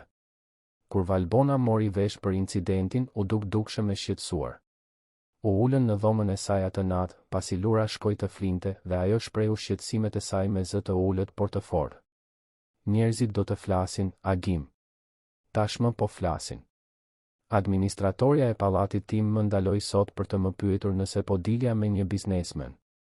Tha se më kishte parë duke hyrë në makinën tënde të shtunën e kaluar. Dhe kjo të shqetëson? Çfarë mendojnë njerëzit? Valbona pshërtiu duke fërkuar tëmthat e lodhur. Nuk duhet të më shqetësoj. Por më shqetëson. Sepse e di se çfarë po mendojnë. Që unë po përfitoj nga ti që jam pas parave të tua. Që jam interesat gjesh. Agimi u përkul përpara duke marrë duart e saj midis të tijave. Më shiko, Valbona. Më shiko në sy. Unë e di saktësisht kush je ti, di për dinjitetin tënd, karakterin tënd, forcën tënde. Dhe çdo person që kalon 2 minuta në praninë tënde e di gjithashtu. Pjesa tjetër nuk ka rëndësi. Lëri të flasin. E lehtë për ty ta thuash, ja ktheu ajo, por pa zemërim, thjesht me lodhje. Ti nuk je ai që do të gjykohet. Ti je biznesmeni i suksesshëm që mund të bësh çfarë të duash. Unë jam pastruesja që harroi vendin e saj. Fjalët e goditën Agimin si një shupllak. Ai lëshoi duart e saj dhe u ngrit duke ecur drejt dritares. Valbona mendoi se kishte shkuar shumë larg, se kishte lënduar ndjenjat e tij. Por kur ai u kthye, nuk kishte lëndim në sytë e tij. Kishte vendosmëri. Atëherë le ta ndryshojmë këtë. Le ta bëjmë këtë zyrtare. Jo në kuptimin e lidhjes, ende jo nëse nuk je gati. Por le të ndalojmë së fshehuri. Le të dalim bashk, në publik, pa frikë nga ajo që do të mendojnë. Do të prezantoj me miqtë e mi, ortakët e mi, familjen time. Jo si punonjësen time, por si dikë të rëndësishëm në jetën time. Sepse kjo është ajo që je. Valbona ndjeu zemrën t'i rritë fort. Ishte e frikshme dhe emocionuese në të njëjtën kohë. Të bënte atë hap do të thoshte të pranonte, para botës, se kjo ishte reale. Që nuk ishte vetëm një fantazi e izoluar brenda asaj shtëpie në blok. Familja jote do të më urej, tha ajo, gjysmë me shaka, gjysmë seriozisht. Agimi qeshi duke u kthyer në divan pranë saj. Familja ime është e vogël. Nëna ime jeton në Elbasan, rrallë vjen në Tiranë. Babai im ka ndëruar jetë prej disa vitesh. Kam një motër që është e martuar dhe jeton në një botë tjetër, plot me angazhime sociale që nuk më interesojnë. Dyshoj se do t'u interesoj shumë. Dhe nëse u intereson, është problemi i tyre, jo joni. Dhe ortakët e tu? Miqt e tu të punës? Për këta nuk mund të premtoj se do të jetë e lehtë. Disa janë mendje mëdhenj, plot me paragjykime që as nuk e vënë re se i kanë. Por e di një gjë. Ndoshta është mirë. Ndoshta kam nevojë për njerëz në jetën time që të më kujtojnë se çfarë ka rëndësi vërtet. Dhe nëse ata nuk arrin të shohin se sa e veçantë je ti, atëherë nuk janë miq të vërtetë. Valbona shikoi atë burr, bindjen në sytë e tij dhe ndiu një val dashurie aq të fortë sa gati sa nuk i dhembi. Ai ishte i gatshëm të përballonte gjykimet, të rrezikonte reputacionin e tij, të sfidonte pritshmëritë sociale. Për lurën. Për një shans për të pasur diçka reale. Mirë, tha ajo në fund. Le të provojmë. Sipas mënyrës tënde.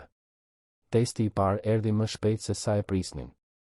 Agimi kishte një darkë biznesi të caktuar prej muajsh, një event i rëndësishëm me investitor ndërkombëtar dhe partner strategjik. Zakonisht shkonte vetëm ose merrte ndonjë kolege pune si shoqëruese formale. Këtë herë ftoi Valbonën. Ajo ra në panik.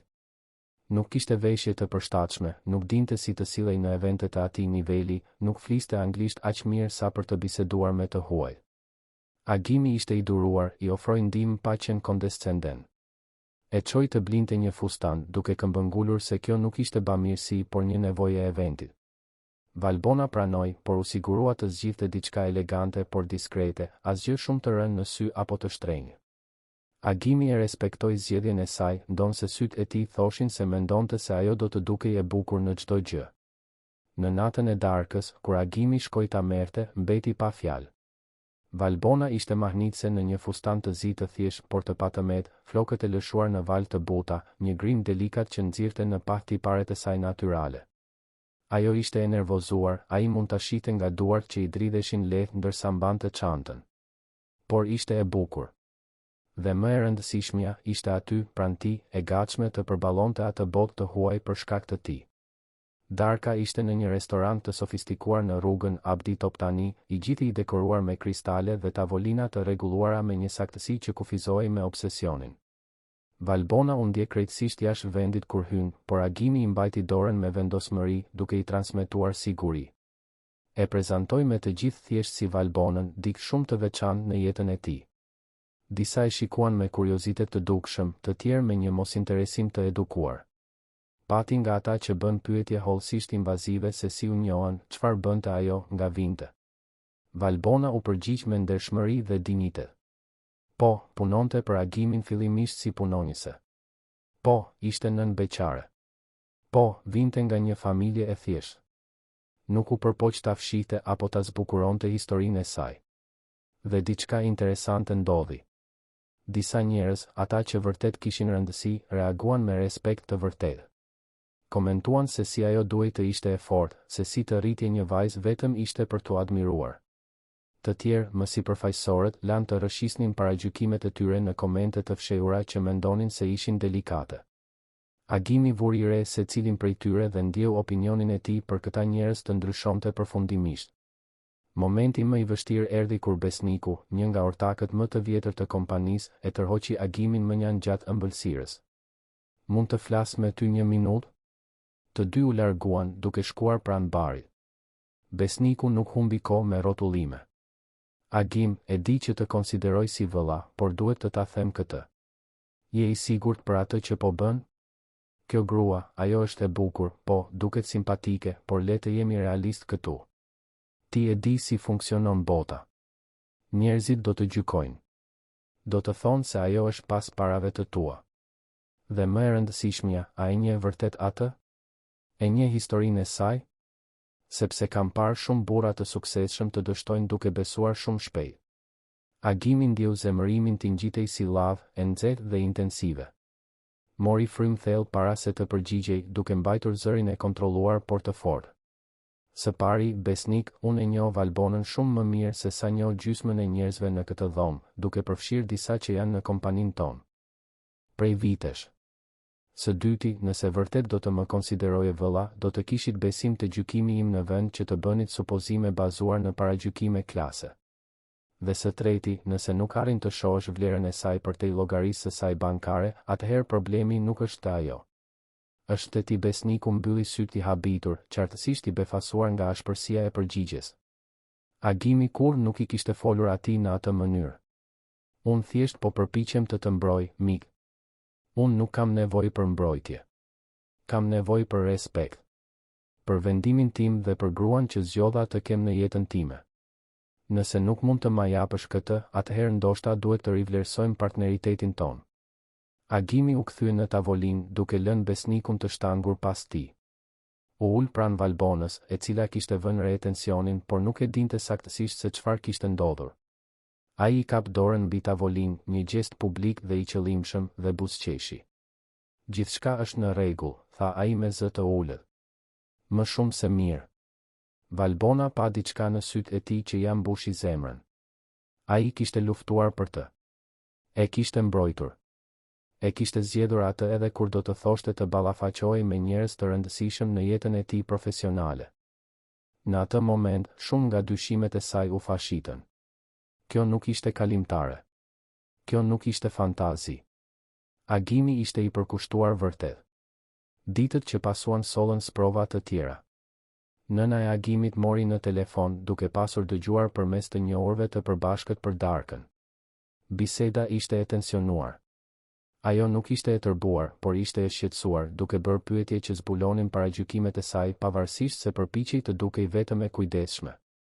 Agimi ishte i fortë por respektues, duke e bërë të qartë se nuk po kërkonte miratim, thjesht po informonte për jetën e tij.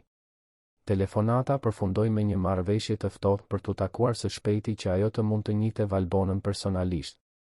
Në punë, Agimi vuri re ndryshime delikate. Disa kolegë e trajtonin me një formalitet të ri, një distancë që nuk ekzistonte më parë. Të tjerë bënin shaka të fshehura se ishte i dashuruar, se si kjo po ndryshonte prioritetet e tij. Ai injoroi shumicën, por mbajti mend se kush reagoi në çfarë mënyre. Zbulimet për karakterin e njerëzve ishin ndriçuese. Valbona, nga ana e saj, u përball me sfidat e saj. Në pallatin ku banonte, thashethemet u përhapën shpejt. Disa fqinje e ndaluan për të bërë pyetje invazive të maskuara si interes miqësor. Të tjera e shikonin me zili të pafshehur. Pati nga ata që thanë hapur se ajo kishte pasur fat, sikur gjithë kjo të ishte vetëm çështje fati dhe jo lidhje të sinqertë. Por në mes të gjitha këtyre sfidave, kishte momente pastërtie që e bënin gjithçka të vlefshme. Agimi filloi të darkonte rregullisht në apartamentin e Valbonës, duke ngrënë ushqimin e saj shtëpiak të thjeshtë por të shijshëm, i ulur në tavolinën e vogël të kuzhinës, duke biseduar për gjithçka dhe asgjë ndërsa Lura bënte detyrat e shtëpisë aty pranë. Ato net ishin më të vlefshme për të se sa çdo darkë e sofistikuar në restorante të shtrenjta. E quan Lurën në kopshtin zoologjik në një të diel me shi. Të tre vrapuan midis çadrave, duke qeshur si fëmijë ndërsa vëzhgonin kafshët. Agimi bleu pambuk sheqeri për Lurën dhe akullore për Valbonën, dhe të tre u ulën në një stol të lagur, duke ndarë ato kënaqësi të vogla me një lumturi që ishte e papërpjestueshme me thjeshtësinë e momentit. Por ishte reale. Vishkërisht reale. Një natë, pasi Lura fjeti, Agimi dhe Valbona biseduan për orë të tëra në divanin e saj. Ai tregoi për martesën që përfundoi, për se si kishte humbur në jetën e tij, për se si për vite funksionoi në mënyrë automatike pa ndier asgjë vërtet. Ajo tregoi për shtatzëninë e papritur, për frikën e rritjes së një vajze vetëm, për se si mësoi të ishte e fortë kur nuk kishte zgjedhje tjetër. Je personi më i guximshëm që njoh, tha Agimi, duke larguar një fije floku nga fytyra e saj. Nuk ndihem e guximshme. Në shumicën e ditëve, ndihem e frikësuar. Guximi nuk është të mos kesh frikë. Është të kesh frikë dhe të vazhdosh përpara gjithsesi. Dhe ti e bën këtë çdo ditë. Valbona ndjeu lotët të rridhnin në heshtje. Agimi i fshiu me butësi dhe atëherë, për herë të parë, u përkul dhe e puthi në ball. Ishte një puthje e pastër, respektuese, por e ngarkuar me premtime. Valbona mbylli syt duke I lejuar vetes të ndjente atë moment, atë lidhje, pa frikë se ku mund të çonte.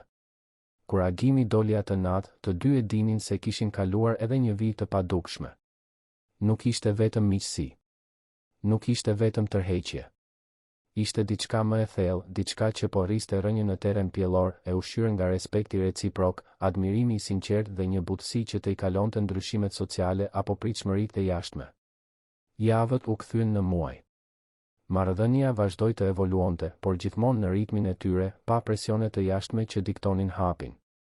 Agimi u prezantua zyrtarisht me miqtë e Valbonës, njerëz të thjeshtë por të ngrohtë që e pritën me ndonjë mosbesim fillestar, por pastaj me pranim kur vut re se ndjenjat e tij ishin të sinqerta.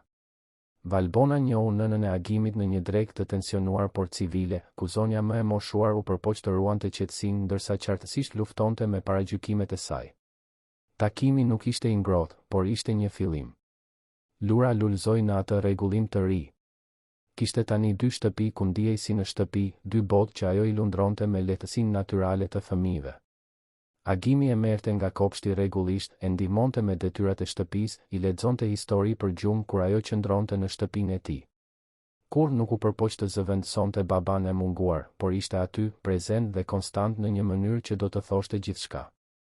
Një natë, ndërsa po e vendoste Lurën në gjumë në dhomën që tani ishte zyrtarisht e saj në shtëpinë në blok, vajza I kapi dorën dhe I tha me atë seriozitet të papritur që fëmijët ndonjëherë kanë. Agim, do të rish gjithmonë me ne? Apo do të ikësh siç iku babi im? Agimi ndjeu zemrën t'i shtrëngoi. U ul në gjunjë pranë krevatit, në lartësinë e syve të vajzës. Lura, nuk mund të premtoj se gjithçka do të jetë gjithmonë perfekte. Jeta nuk funksionon ashtu. Por mund të premtoj se kur nuk do të dorëzohem nga ti dhe mami yll. Që do të jem këtu, sa herë që ju të keni nevojë. Këtë ta premtoj. Betohesh? Betohem. Lura buzëqeshi, e kënaqur, dhe u struk nën batanie. Agimi doli nga dhoma me sytë e mbushur me lodh, duke gjetur Valbonën duke pritur në korridor. Ajo kishte dëgjuar bisedën dhe gjithashtu po qante në heshtje. Ai e tërhoqi në një përqafim dhe të dy qëndruan aty, duke mbajtur njëri tjetrin, duke ndier peshën e përgjegjësisë dhe bukurinë e zgjedhjes që kishin bërë. Ata po ndërtonin diçka bashkë. Diçka reale, diçka të vlefshme, diçka që shkonte përtej çdo pritshmërie sociale apo gjykimi të jashtëm. Dhe ndonse rruga nuk do të ishte e lehtë, ndonse ende do të kishte sfida përpara, po I përballonin bashkë. Dhe kjo bënte gjithë ndryshimin. 6 muaj kishin kaluar që nga ajo natë ditëlindjeje që ndryshoi gjithçka. Pranvera kishte mbërritur në Tiranë, duke sjellë me vete lule në përlulishte dhe një ngrohtësi ripërtëritse që dukej se pasqyronte lumturinë që Agimi ndjente. Ai dhe Valbona ishin zyrtarisht bashkë, nuk fshiheshin më apo hezitonin. Shtëpia në blok ishte transformuar në një vatër të vërtet, me vizatime të Lurës në mure, lodra të shpërndara nëpër dhomë dhe erën konstante të ushqimit shtëpiak që vinte nga kuzhina. Por ishte pikërisht kur gjithçka dukej se po përshtatej në mënyrë perfekte që erdhi stuhia. Agimi ishte në zyrën e tij kur mori telefonatën. Ishte Teuta, ish bashkëshortja e tij. Nuk kishin folur prej më shumë se 2 vitesh, që kur nënshkruan letrat e divorcit. Të dëgjonte zërin e saj në telefon solli përsëri kujtime që ai preferonte t'i mbante të varrosura. Agim, duhet të flasim. Është e rëndësishme. Zëri I saj tingëllonte ndryshe. Nuk kishte ftohtësinë që kishte karakterizuar vitet e fundit të martesës. Kishte diçka urgjente, gati të dëshpëruar. Teuta, nuk e di nëse është ide e mirë. Ne tashmë e mbyllëm gjithçka që kishim për të mbyllur. Të lutem. Nuk është për ne. Është për diçka që duhet ta dish. Diçka që duhet të ta kisha thënë shumë kohë më parë. Diçka në tonin e saj e bëri Agimin të pranonte të takoheshin. Caktuan për të nesërmen në një kafene neutrale në qendër të qytetit. Ai nuk I tregoi Valbonës. Jo sepse donte ta fshihte, por sepse nuk dinte çfarë të thoshte. Çfarë mund të ishte aq e rëndësishme pas aq shumë kohe? Kur arriti në kafene, Teuta ishte tashmë aty, e ulur në një tavolinë qosheje. Ajo ishte ndryshe gjithashtu. Më e dobët, me radhë të zinj nën sy, duart që I dridheshin lehtë ndërsa mbante filxhanin e kafes. Agimi u ul përballë saj duke pritur. faleminderit që erdhe, filloi ajo, duke shmangur shikimin e tij. E di që nuk kam të drejtë të kërkoj asgjë pas gjithë kësaj. Por duhet të tregoj diçka. Diçka që më ka brejtur për brenda gjithë këto vite. Agimi ndjeu një të ftohtë në shpinë. E njite Teutën mirë mjaftueshëm për të ditur kur ajo ishte vërtet e tronditur. Fol, Teuta. Çfarë është? Ajo mori frym thellë dhe kur më në fund e shikoi atë, kishte lot në sytë e saj. E mban mend kur ne provuam të kishim fëmijë? Kur asgjë nuk funksiononte dhe ne bëm të gjitha ato analizat. Agimi pohoi me kokë, kujtimi i asaj periudhe të dhimbshme duke u kthyer me forcë. Muajt e frustrimit, shpresat e thyra, largimi në rritje midis tyre. Mjekët thanë se problemi ishte me mua. Që kisha probleme fertiliteti. Dhe ne e përdorëm këtë si një tjetër arsye për t'u larguar, mban mend? Mbaj mend. Dhe pastaj? Teuta mbylli syt, lotët po rridhnin lirshëm tani. Gënjeva, Agim. Mjekët kur nuk e thanë këtë. Në fakt, ata thanë se unë isha përsosmërisht e shëndetshme. Problemi, ajo hezitoi, dhimbshëm, kur nuk ishte imi. Ishte i joti. Bota u duk se ndaloi. Agimi mbeti i palvizur duke procesuar ato fjalë që nuk kishin sens. Çfarë po thua? Ti ke një problem gjenetik të rrallë. Nuk është e pamundur të kesh fëmijë, por shanset janë minimale. Më pak se 5%. Mjekët shpjeguan gjithçka, por unë kur nuk të tregova. Të lash të besoje se ishte problemi im sepse ajo nga shëreu, sepse isha frikacake. Sepse e dija që po ta dije, do të dëshiroje të vazhdoje të provoje, do të shpenzoje vite në këtë, dhe unë tashmë nuk doja më. Nuk doja më martesën, nuk doja përgjegjësinë e të qenit nën. Kështu që të lash të besoje në gënjeshtër. Agimi ndjeu sikur kishte marrë një grusht në stomak. Nuk mund të merrte frym siç duhet. Të gjitha ato kujtime, gjithë ai faj që Teuta kishte mbajtur publikisht, duke u thënë miqve dhe familjes se problemi ishte i saj, gjithçka ishte gënjeshtër. Dhe ai kishte besuar. Kishte lënë që ajo gjë të gërryente martesën pa e ditur të vërtetën. Pse po ma thua këtë tani? Pas gjithë kësaj kohe? Sepse jam e sëmur, Agim. Nuk është asgjë e rëndë, do të bëhem mirë, por u desh të bëja disa analiza së fundmi dhe kjo më bëri të mendoj. Më bëri të kuptoj se nuk mund të vdes duke mbajtur këtë gënjeshtër. Ti meriton ta dish të vërtetën. Dhe meriton ta dish se nëse dëshiron të kesh fëmijë, do të jetë shumë e vështirë. Gati e pamundur. Agimi u ngrit aq rrëmbyer sa rrëzoi karrigen.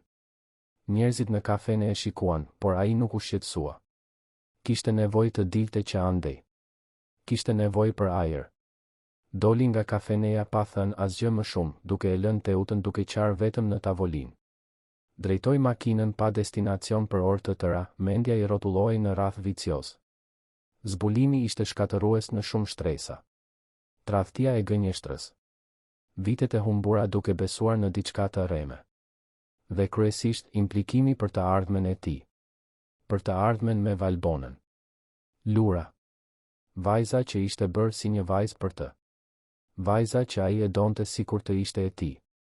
Por kur nuk do të ishte vërtet e tij. Dhe Valbona. Valbona që meritonte të kishte më shumë fëmijë nëse dëshironte.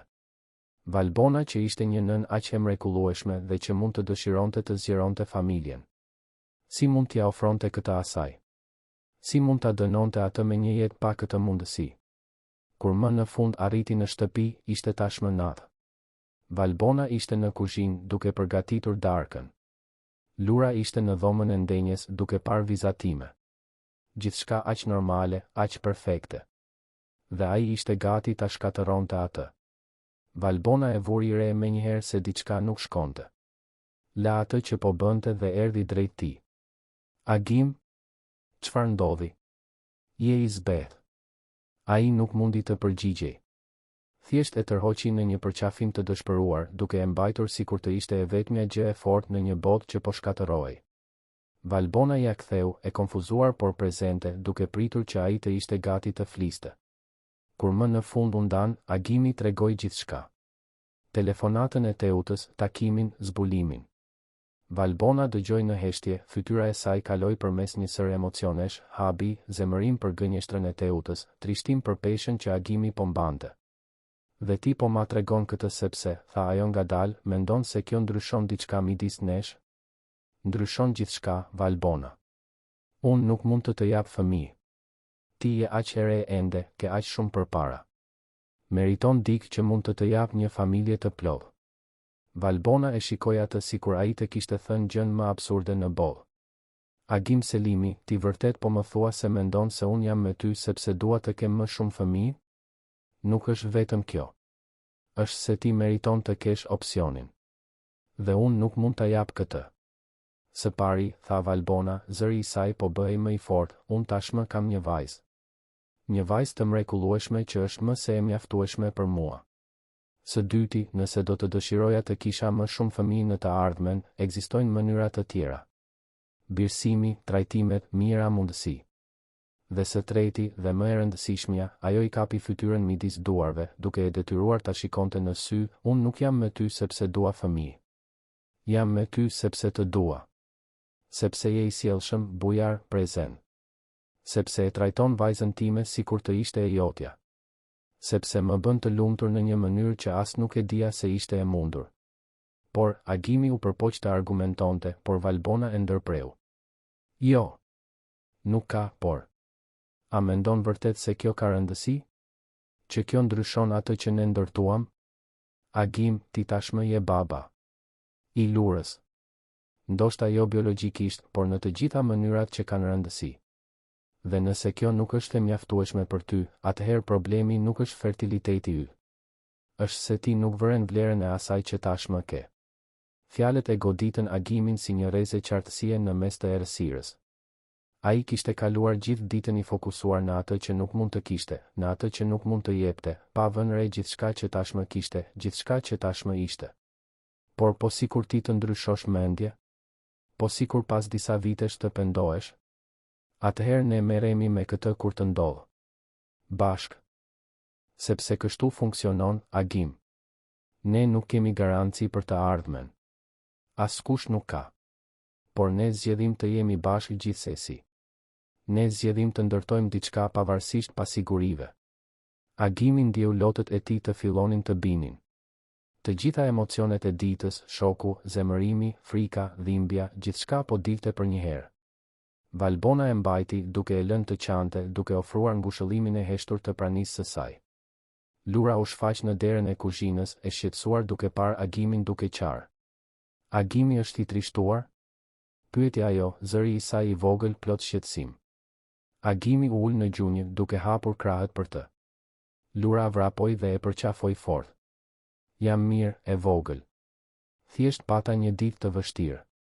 Por jam më mirë tani. Do që të bëj një vizatim për ty? Gjithmonë funksionon kur unë jam e trishtuar. Agimi qeshi mes lotëve, duke e shtrënguar vajzën pas gjoksit. Do ta doja shumë një vizatim tëndin. Atë natë, pasi Lura shkoi të flinte, Agimi dhe Valbona biseduan për orë të tëra.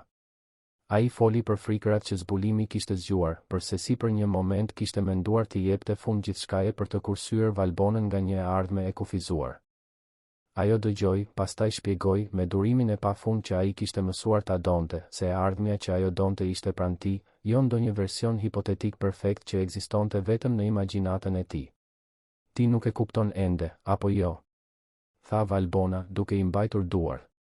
Ti kalove aq shumë kohë duke matur vlerën tënde nga ajo që mund të ofrosh materialisht, nga ajo që mund të sigurosh, saqë harrove se më të rëndësishmen ti e jep çdo ditë. Pranin. Vëmendjen. Dashurin. Lura të dojo sepse i blen gjëra, por sepse ulesh në dysheme për të luajtur me të. Sepse i lexon histori para gjumit. Sepse e pyet për ditën e saj dhe vërtet i dëgjon përgjigjet. Dhe ti? Pyeti Agimi i prekshëm. Pse më do mua? Valbona buzëqeshi, ajo buzëqeshje që gjithmonë e bënte zemrën e tij të rritë fort. Sepse ti më sheh mua. Vërtet. Jo si pastruesen, jo si nënën beqare që ka nevojë për ndihmë, por si Valbonën. Si një person të plot, me ëndra dhe frikëra dhe forcë të vetën. Sepse ti respekton pavarësinë time ndërsa ofron partneritet. Sepse ti nuk u përpoqe të më shpëtoje, u përpoqe të ecje krah meje. Dhe sepse ajo u bë serioze, kur të shikoj ty, shoh burrin që dua pranë meje për 50 vitet e ardhshme. Me ose pa fëmijë të tjerë. Me ose pa siguri për të ardhmen. Thjesht me ty agimi e tërhoqi në një puthje, të thellë dhe të dëshpëruar dhe mirënjohës. Kur u ndan, ai mbështeti ballin në të sajen, duke marrë frym bashk, thjesht duke ekzistuar në atë moment. Të dua, tha ai, dhe ishte hera e parë që i thoshte ato fjalë me zë të larë. Të dua aq shumë sa më trem. Edhe unë të dua, u përgjigj Valbona, dhe ishte çliruese më në fund ta thoshte. Gjithmonë të kam dashur, mendoj. Që nga ajo natë e ditëlindjes, kur ti e lash lurën të qëndronte dhe ndave tortën tënde me ne. Ditët në vazhdim sollën një thellësi të re në marrëdhënie. Kriza, në vend që t'i ndante, i kishte bashkuar edhe më shumë. Agimi kuptoi se kishte kaluar jetën duke u përcaktuar nga arritjet dhe dështimet e tij, pa ndaluar kurrë për të vlerësuar atë që vërtet kishte rëndësi. Dhe Valbona, nga ana e saj, kuptoi se kishte nënvlerësuar se sa shumë e donin, se sa shumë vlera e saj shkonte përtej funksionit apo dobisë së saj. Një pasdite, Agimi arriti në shtëpi më herët dhe gjeti Valbonën në kuzhinë, duke gatuar ndërsa këndonte me zë të ulët. E vëzhgoi për një moment duke përpir skenën shtëpiake, thjeshtësinë perfekte të atij çasti. Atëherë hyri, e përqafoi nga pas dhe tha diçka që po e mendonte prej ditësh. Martohu me mua. Valbona u ngrin, luga e drurit mbeti pezull në ajër. U kthye ngadalë për ta parë. Çfarë? Martohu me mua. Jo sepse mendoj se duhet, jo sepse është hapi i radhës logjik. Por sepse dua të zgjohem çdo ditë me ty në krah. Dua që Lura të jetë zyrtarisht vajza ime, jo vetëm në zemër. Dua të ndërtojmë një jetë të vërtetë, bashk, si familje. Pra, Valbona Hoxha, a pranon të martohesh me mua? Valbona shikoi atë burr, sinqeritetin në sytë e tij, vulnerabilitetin që ai ishte i gatshëm të tregonte. Mendoi për gjithçka që kishin kaluar, të gjitha pengesat që t'i kaluan, të gjitha gjykimet që përballuan. Mendoi për rrugëtimin që kishte filluar me një qiri të vetmuar në një tort të thjeshtë dhe ishte transformuar në këtë dashuri të thellë dhe të vërtetë. Po, tha ajo, lotët po rridhnin lirshëm. Po, pranoj. Agimi e rrotulloi në ajër, duke qeshur dhe duke qarë në të njëjtën kohë. Lura u shfaq duke vrapuar, e tërhequr nga zhurma, dhe ata e morën në krah, të tre duke u përqafuar në kuzhinën e vogël, një familje që po formohej zyrtarisht përmes zgjedhjes dhe dashurisë, jo gjakut apo detyrimit. Jashtë, qyteti i Tiranës vazhdonte rutinën e tij frenetike, miliona njerëz duke jetuar jetët e tyre, secili me historitë e veta. Por aty, në atë apartament në lagjen Ali Demi, diçka magjike po ndodhte. Tre njerëz që fati i kishte bashkuar në mënyrë të papritur po zgjidhnin të ndërtonin diçka bashkë. Po zgjidhnin dashurinë mbi rrethanat, lidhjen mbi konvencionet, familjen që ndërtohet mbi familjen që lindet. Dhe gjithçka kishte filluar me një fëmijë kurioz që vendosi se një burr nuk duhej të qëndronte vetëm në ditëlindjen e tij. Ndonjëherë, mendoi Agimi, duke mbajtur dy njerëzit më të rëndësishëm të jetës së tij, transformimet më të mëdha fillojnë me gjestet më të vogla. Dhe ndonjëherë, ajo që kërkojmë gjithë jetën ishte aty, duke pritur, në një vend që kurrë nuk menduam të shikonim. 3 muaj kishin kaluar nga propozimi i martesës. Vjeshta po lyente Tiranën me tone të arta, dhe qyteti dukej se festonte bashkë me ta. Agimi dhe Valbona vendosën të bënin diçka të thjeshtë, intime, vetëm me njerëzit që vërtet kishin rëndësi. Asgjë nga pompoziteti i tepërt apo mburja. Vetëm dashuri dhe e vërtetë. Ceremonia do të ishte në një të shtunë maji, në një kopsht të vogël te kopshti botanik. Valbona kishte këmbëngulur të merrte pjesë në të gjitha përgatitjet, duke refuzuar organizatorët e dasmave të shtrenjtë që Agimi ishte përpjekur të punësonte. Donte që ajo ditë të ishte e tyre, e shënuar nga zgjedhjet e tyre dhe jo nga pritshmëritë sociale. Agimi kishte mësuar të dorëzohej në ato momente, duke pranuar se pavarësia e Valbonës ishte pjesë e asaj që e bënte atë aq të veçantë. Lura ishte rrezatuese me fustanin e saj të shoqërueses, një model i thjeshtë por magjepsës që ajo vetë kishte ndihmuar ta zgjidhte. Vajza e merrte funksionin e saj shumë seriozisht, duke ushtruar ecjen me petalet e trëndafilit çdo ditë në dhomën e ndenjes. Agimi i vëzhgonte ato prova me një buzëqeshje të përhershme në fytyrë, i mrekulluar se si jeta e tij kishte ndryshuar plotësisht në më pak se një vit. Nëna e Agimit kishte mbërritur nga Elbasani një ditë më parë. Marrëdhënia midis saj dhe Valbonës ishte ende formale, por kishte një respekt reciprok në rritje. Zonja më e moshuar kishte filluar më në fund të kuptonte se Valbona nuk ishte një oportuniste, por një grua me karakter që sinqerisht e donte djalin e saj. Në darkën e një nate më parë, ajo e kishte tërhequr Valbonën më njanë dhe i kishte thënë, me sytë e mbushur me lot, se kur nuk e kishte parë Agimin aq të lumtur, aq prezent, aq të gjallë. Ishte gjëja më e afërt me një bekim që Valbona do të merrte prej saj dhe ishte e mjaftueshme. Miqtë e Valbonës ishin të gjithë aty, fqinjet që ishin bërë familje gjatë viteve, kolegët e punëve të tjera, njerëz të thjeshtë por me zemër të madhe që e kishin mbështetur Valbonën në momentet e saj më të vështira. Agimi i priti me të njëjtën përzemërsi që priste të ftuarit e tij, drejtuesit e kompanisë dhe ortakët që kishin pranuar ftesën. Disa nga këta të fundit ende mbanin rezervat e tyre, të dukshme në buzëqeshjet e sforcuara dhe në komentet e kujdesshme neutrale. Agimi nuk shqetësohej më. Kishte mësuar se nuk kishte nevojë për miratimin e të gjithëve.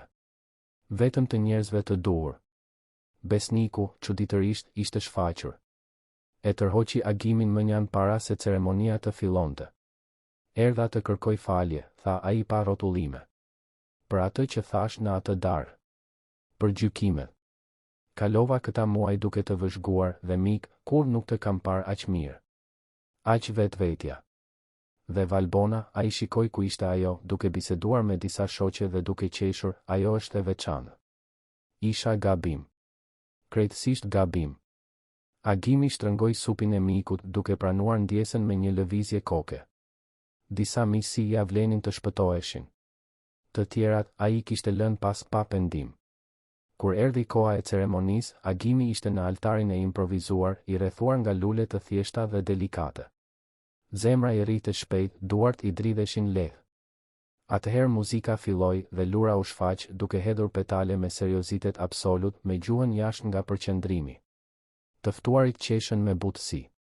Vajza arriti në altar dhe vrapoi të përqafonte Agimin duke harruar protokollin. Ai e mori në krah, e puthi në ballë dhe e vendosi anash, ku ajo do të qëndronte gjatë ceremonisë. Dhe atëherë Valbona u shfaq. Agimi ndjeu ajrin të ikte nga mushkëritë. Ajo ishte mahnitse në një fustan të bardhë të thjeshtë, pa egzagjerime, vetëm ajo në bukurinë e saj natyrale. Flokët e lëshuar binin në val të buta mbi supe. Mbante një buqet të vogël lulesh fushe. Por ajo që më shumë bënte përshtypje ishte buzëqeshja e saj. Rezatuese, e vërtet, pa hije dyshimi apo frike. Ecte vetëm, pa askënd për ta dorëzuar, sepse ajo nuk i përkiste askujt. Kishte zgjedhur të ishte aty, lirshëm dhe me vetdije. Kur arriti në altar, Agimi zgjati dorën dhe ajo e mori. Qëndruan aty duke parë njëri tjetrin, ndërsa celebranti fillonte të fliste. Por Agimi mezi i dëgjonte fjalët formale.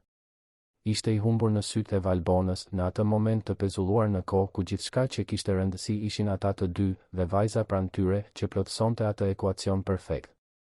Erdhi momenti i premtimeve. Agimi kishte shkruar dhe rishkruar të tijat disa herë, duke u përpjekur të kapte në fjalë gjithçka që ndjente.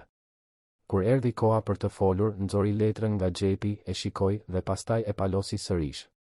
Fjalët e shkruara dukeshin të pamjaftueshme. Valbona, filloi ai, zëri i mbytur nga emocioni, kur ne u njohëm, unë mendoja se e dija çfarë ishte të jetoje. Kisha sukses, kisha para, kisha gjithçka që bota thotë se ka rëndësi. Por isha bosh. Krejtësisht bosh.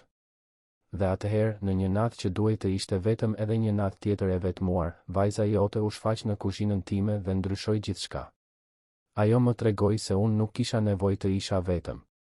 Dhe ti, ai mbajti duart e Valbonës më fort, ti më mësove çfarë është dashuria e vërtetë. Jo dashuria e filmave, perfekte dhe e lehtë. Por dashuria reale që zgjedh të qëndrojë edhe kur është vështirë, që ndërton bashkë, që respekton dhe admiron. Ti më mësove se familja nuk është gjak, është zgjedhje. Dhe unë ju zgjedh ju të dyja. Çdo ditë, për pjesën tjetër të jetës sime, unë ju zgjedh ju. Valbona po qante hapur tani, por ishin lot të lumtur. Kur erdhi radha e saj, mori frym thellë para se të fliste. Agim, kur të njoha, ti ishe vetëm pronari i largët. Burri i pasur që jetonte në atë shtëpi gjigante dhe boshe. Unë kur nuk e imagjinova se pas asaj fasade ishte dikush aq i sjellshëm, aq i sinqert, aq i aftë për të dashuruar. Ti më pe mua kur unë isha e padukshme për botën. Më trajtove me respekt kur të tjerët më trajtonin si të inferior. Dhe më e rëndësishmja, ti e deshe vajzën time sikur të ishte e jotja. Nuk u përpoqe të blije dashurinë tonë. Nuk u përpoqe të na shpëtoje. Thjesht ecje krah nesh, si partner, si mik, si dashuri. Sot nuk jam këtu sepse kam nevojë për ty, jam këtu sepse të zgjedh ty, sepse jeta ime është më e mirë, më e plot, më e lumtur me ty në të. Dhe premtoj të kaloj të gjitha ditët e mia duke u përpjekur të bëj të ndjesh të njëjtën gjë. Nuk kishte sy të thatë midis të ftuarve. Edhe më skeptikët ishin të prekur nga sinqeriteti i pastër i atyre fjalëve. Kur shkëmbyen rrethet të thjeshta dhe delikate dhe celebranti i deklaroi burr e grua, puthja që pasoi u shoqërua nga duartrokitje entuziaste. Lura, e cila kishte qëndruar e qetë gjatë gjithë ceremonisë, më në fund shpërtheu në festim, duke kërcyer dhe duke bërtitur se tani ata ishin një familje e vërtetë. Agimi dhe Valbona qeshën duke e marrë në krah, të tre duke u përqafuar ndërsa të ftuarit vazhdonin të duartrokisnin. Festa që pasoi ishte e thjeshtë por e gëzueshme. Pati fjalime emocionuese, valle të gjalla, ushqim të bollshëm dhe shtëpiak që Valbona kishte këmbëngulur të ndihmonte në përgatitje. Dy familjet, aq të ndryshme në origjinat e tyre, përziheshin në kopsht, duke gjetur pika të përbashkëta, duke ndërtuar ura. Zonja Shpresa, fqinja që gjithmonë ishte kujdesur për Lurën, e tërhoqi Valbonën në një përqafim të ngushtë. Unë gjithmonë e kam ditur se ti meritoje të ishe e lumtur, vajzë. Gjithmonë e kam ditur. Dhe ai burr aty, ajo tregoi Agimin që po luante me Lurën dhe fëmijët e tjerë, ai të meriton. Sepse edhe ti e bëre atë të lumtur. Valbona shikoi bashkëshortin e saj, gëzimin e vërtet në fytyrën e tij ndërsa luante me fëmijët dhe ndiu zemrën t'i mbushej me mirënjohje. Sa herë kishte dyshuar, sa herë gati sa nuk ishte dorëzuar nga frika. Dhe tani ishte aty, e martuar, e dashuruar, pjesë e diçkaje më të madhe se vetja. Kur nata ra dhe festa filloi të shpërndahej, Agimi, Valbona dhe Lura u kthyen në shtëpinë në blok, tani zyrtarisht vatra e të treve. Lura ishte e dërmuar, duke e zënë gjumin në makinë para se të dilnin nga parkingu. Agimi e mbajti në krah për brenda, duke e vendosur në krevat me gjithë kujdesin, ende e veshur me fustanin e shoqërueses. E mbuloi me dashuri, e puthi në ballë dhe qëndroi aty për një moment, thjesht duke e parë.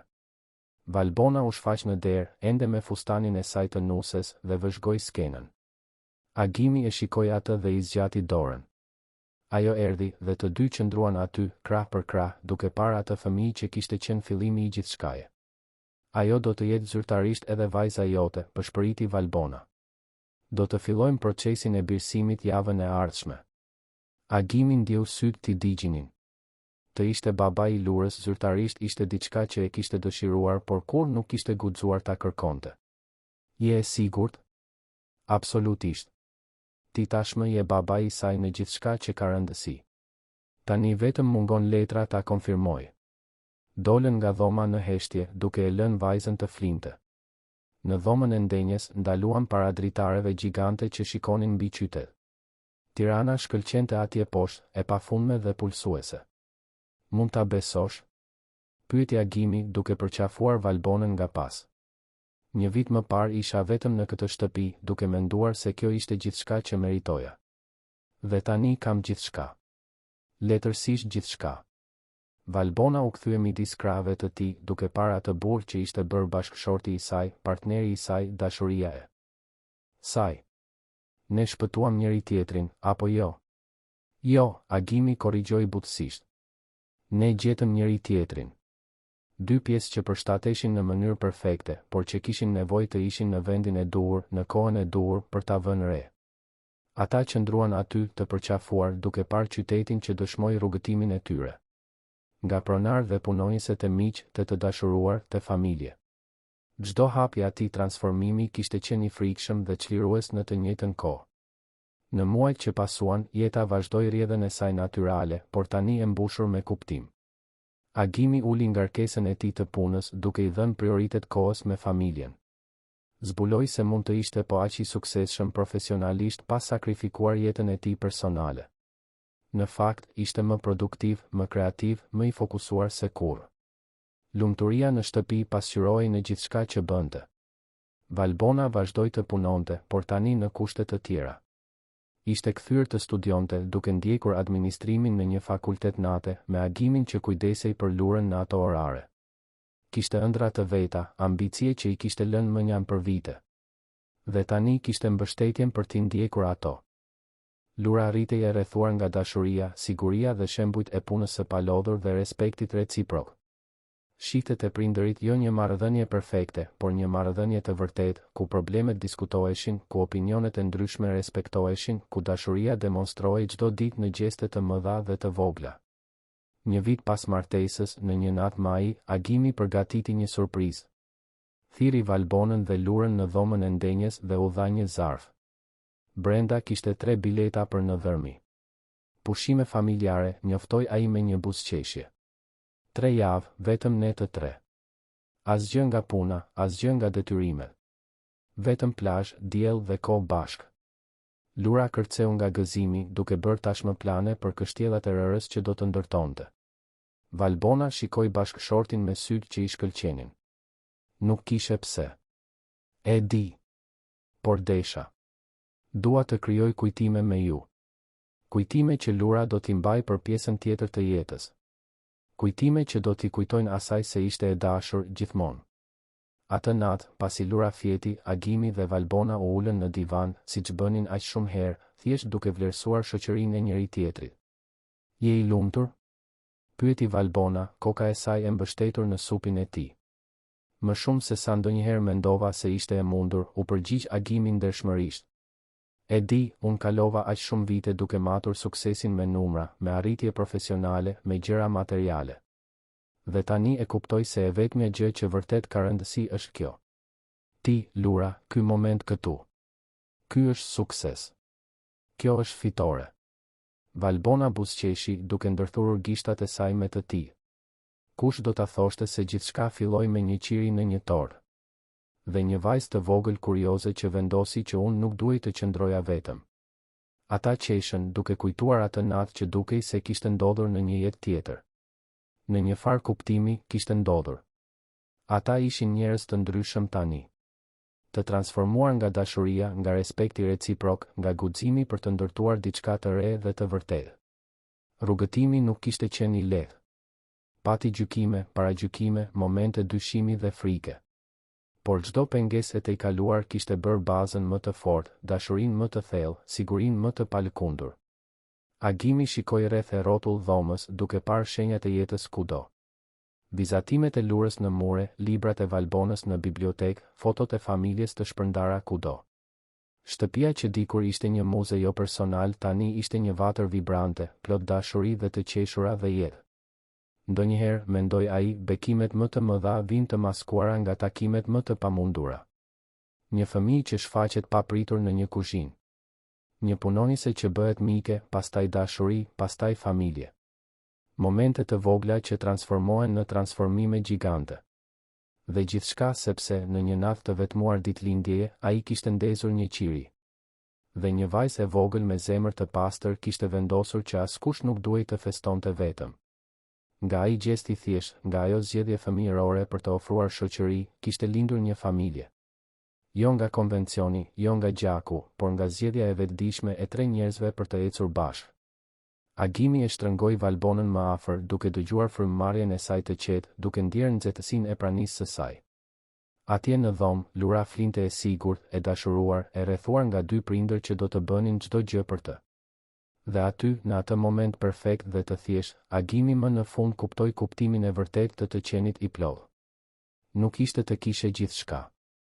Ishte të vlerësoje atë që ke. Nuk ishte për suksesin e jashtëm, por për lidhjet e brendshme. Nuk ishte për vetminë e mbushur me arritje, por për shoqërinë e zgjedhur me zemër. Qyteti i Tiranës vazhdonte jashtë, me miliona banorët e tij, historitë e tij të pafundme, takimet e tij rastësore që ndonjëherë ktheheshin. Në fat. Dhe në atë shtëpi në blok, 3 jetë të ndërthurura pushonin në paqe, duke e ditur se kishin gjetur te njëri tjetri saktësisht atë që kishin nevojë. Dashuria që kishte filluar me një tort të thjesht dhe një qiri të vetmuar tani ndriçonte çdo qoshe të asaj shtëpie, të atyre jetëve, të atyre zemrave. Dhe do të shkëlqente, agimi ishte i sigurt për të gjitha vitet që do të vinin. Sepse kur dashuria është e vërtet, kur familja është e zgjedhur, kur zemrat takohen vërtet, asgjë nuk mund ta fik atë dridh. Asgjë. Të dashur dëgjues, shpresojmë që historia e agimit, Valbonës dhe Lurës të ketë prekur thellësisht zemrën tuaj. Nëse u emocionuat me këtë rrugëtim dashurie, transformimi dhe familjeje, lini pëlqimin tuaj, regjistrohuni në kanal dhe na tregoni në komente se cili moment ju shënoi më shumë. A ishte takimi i parë në kuzhinë? Guximi i Valbonës duke u përballur me gjykimet? Propozimi i martesës? Duam të dimë se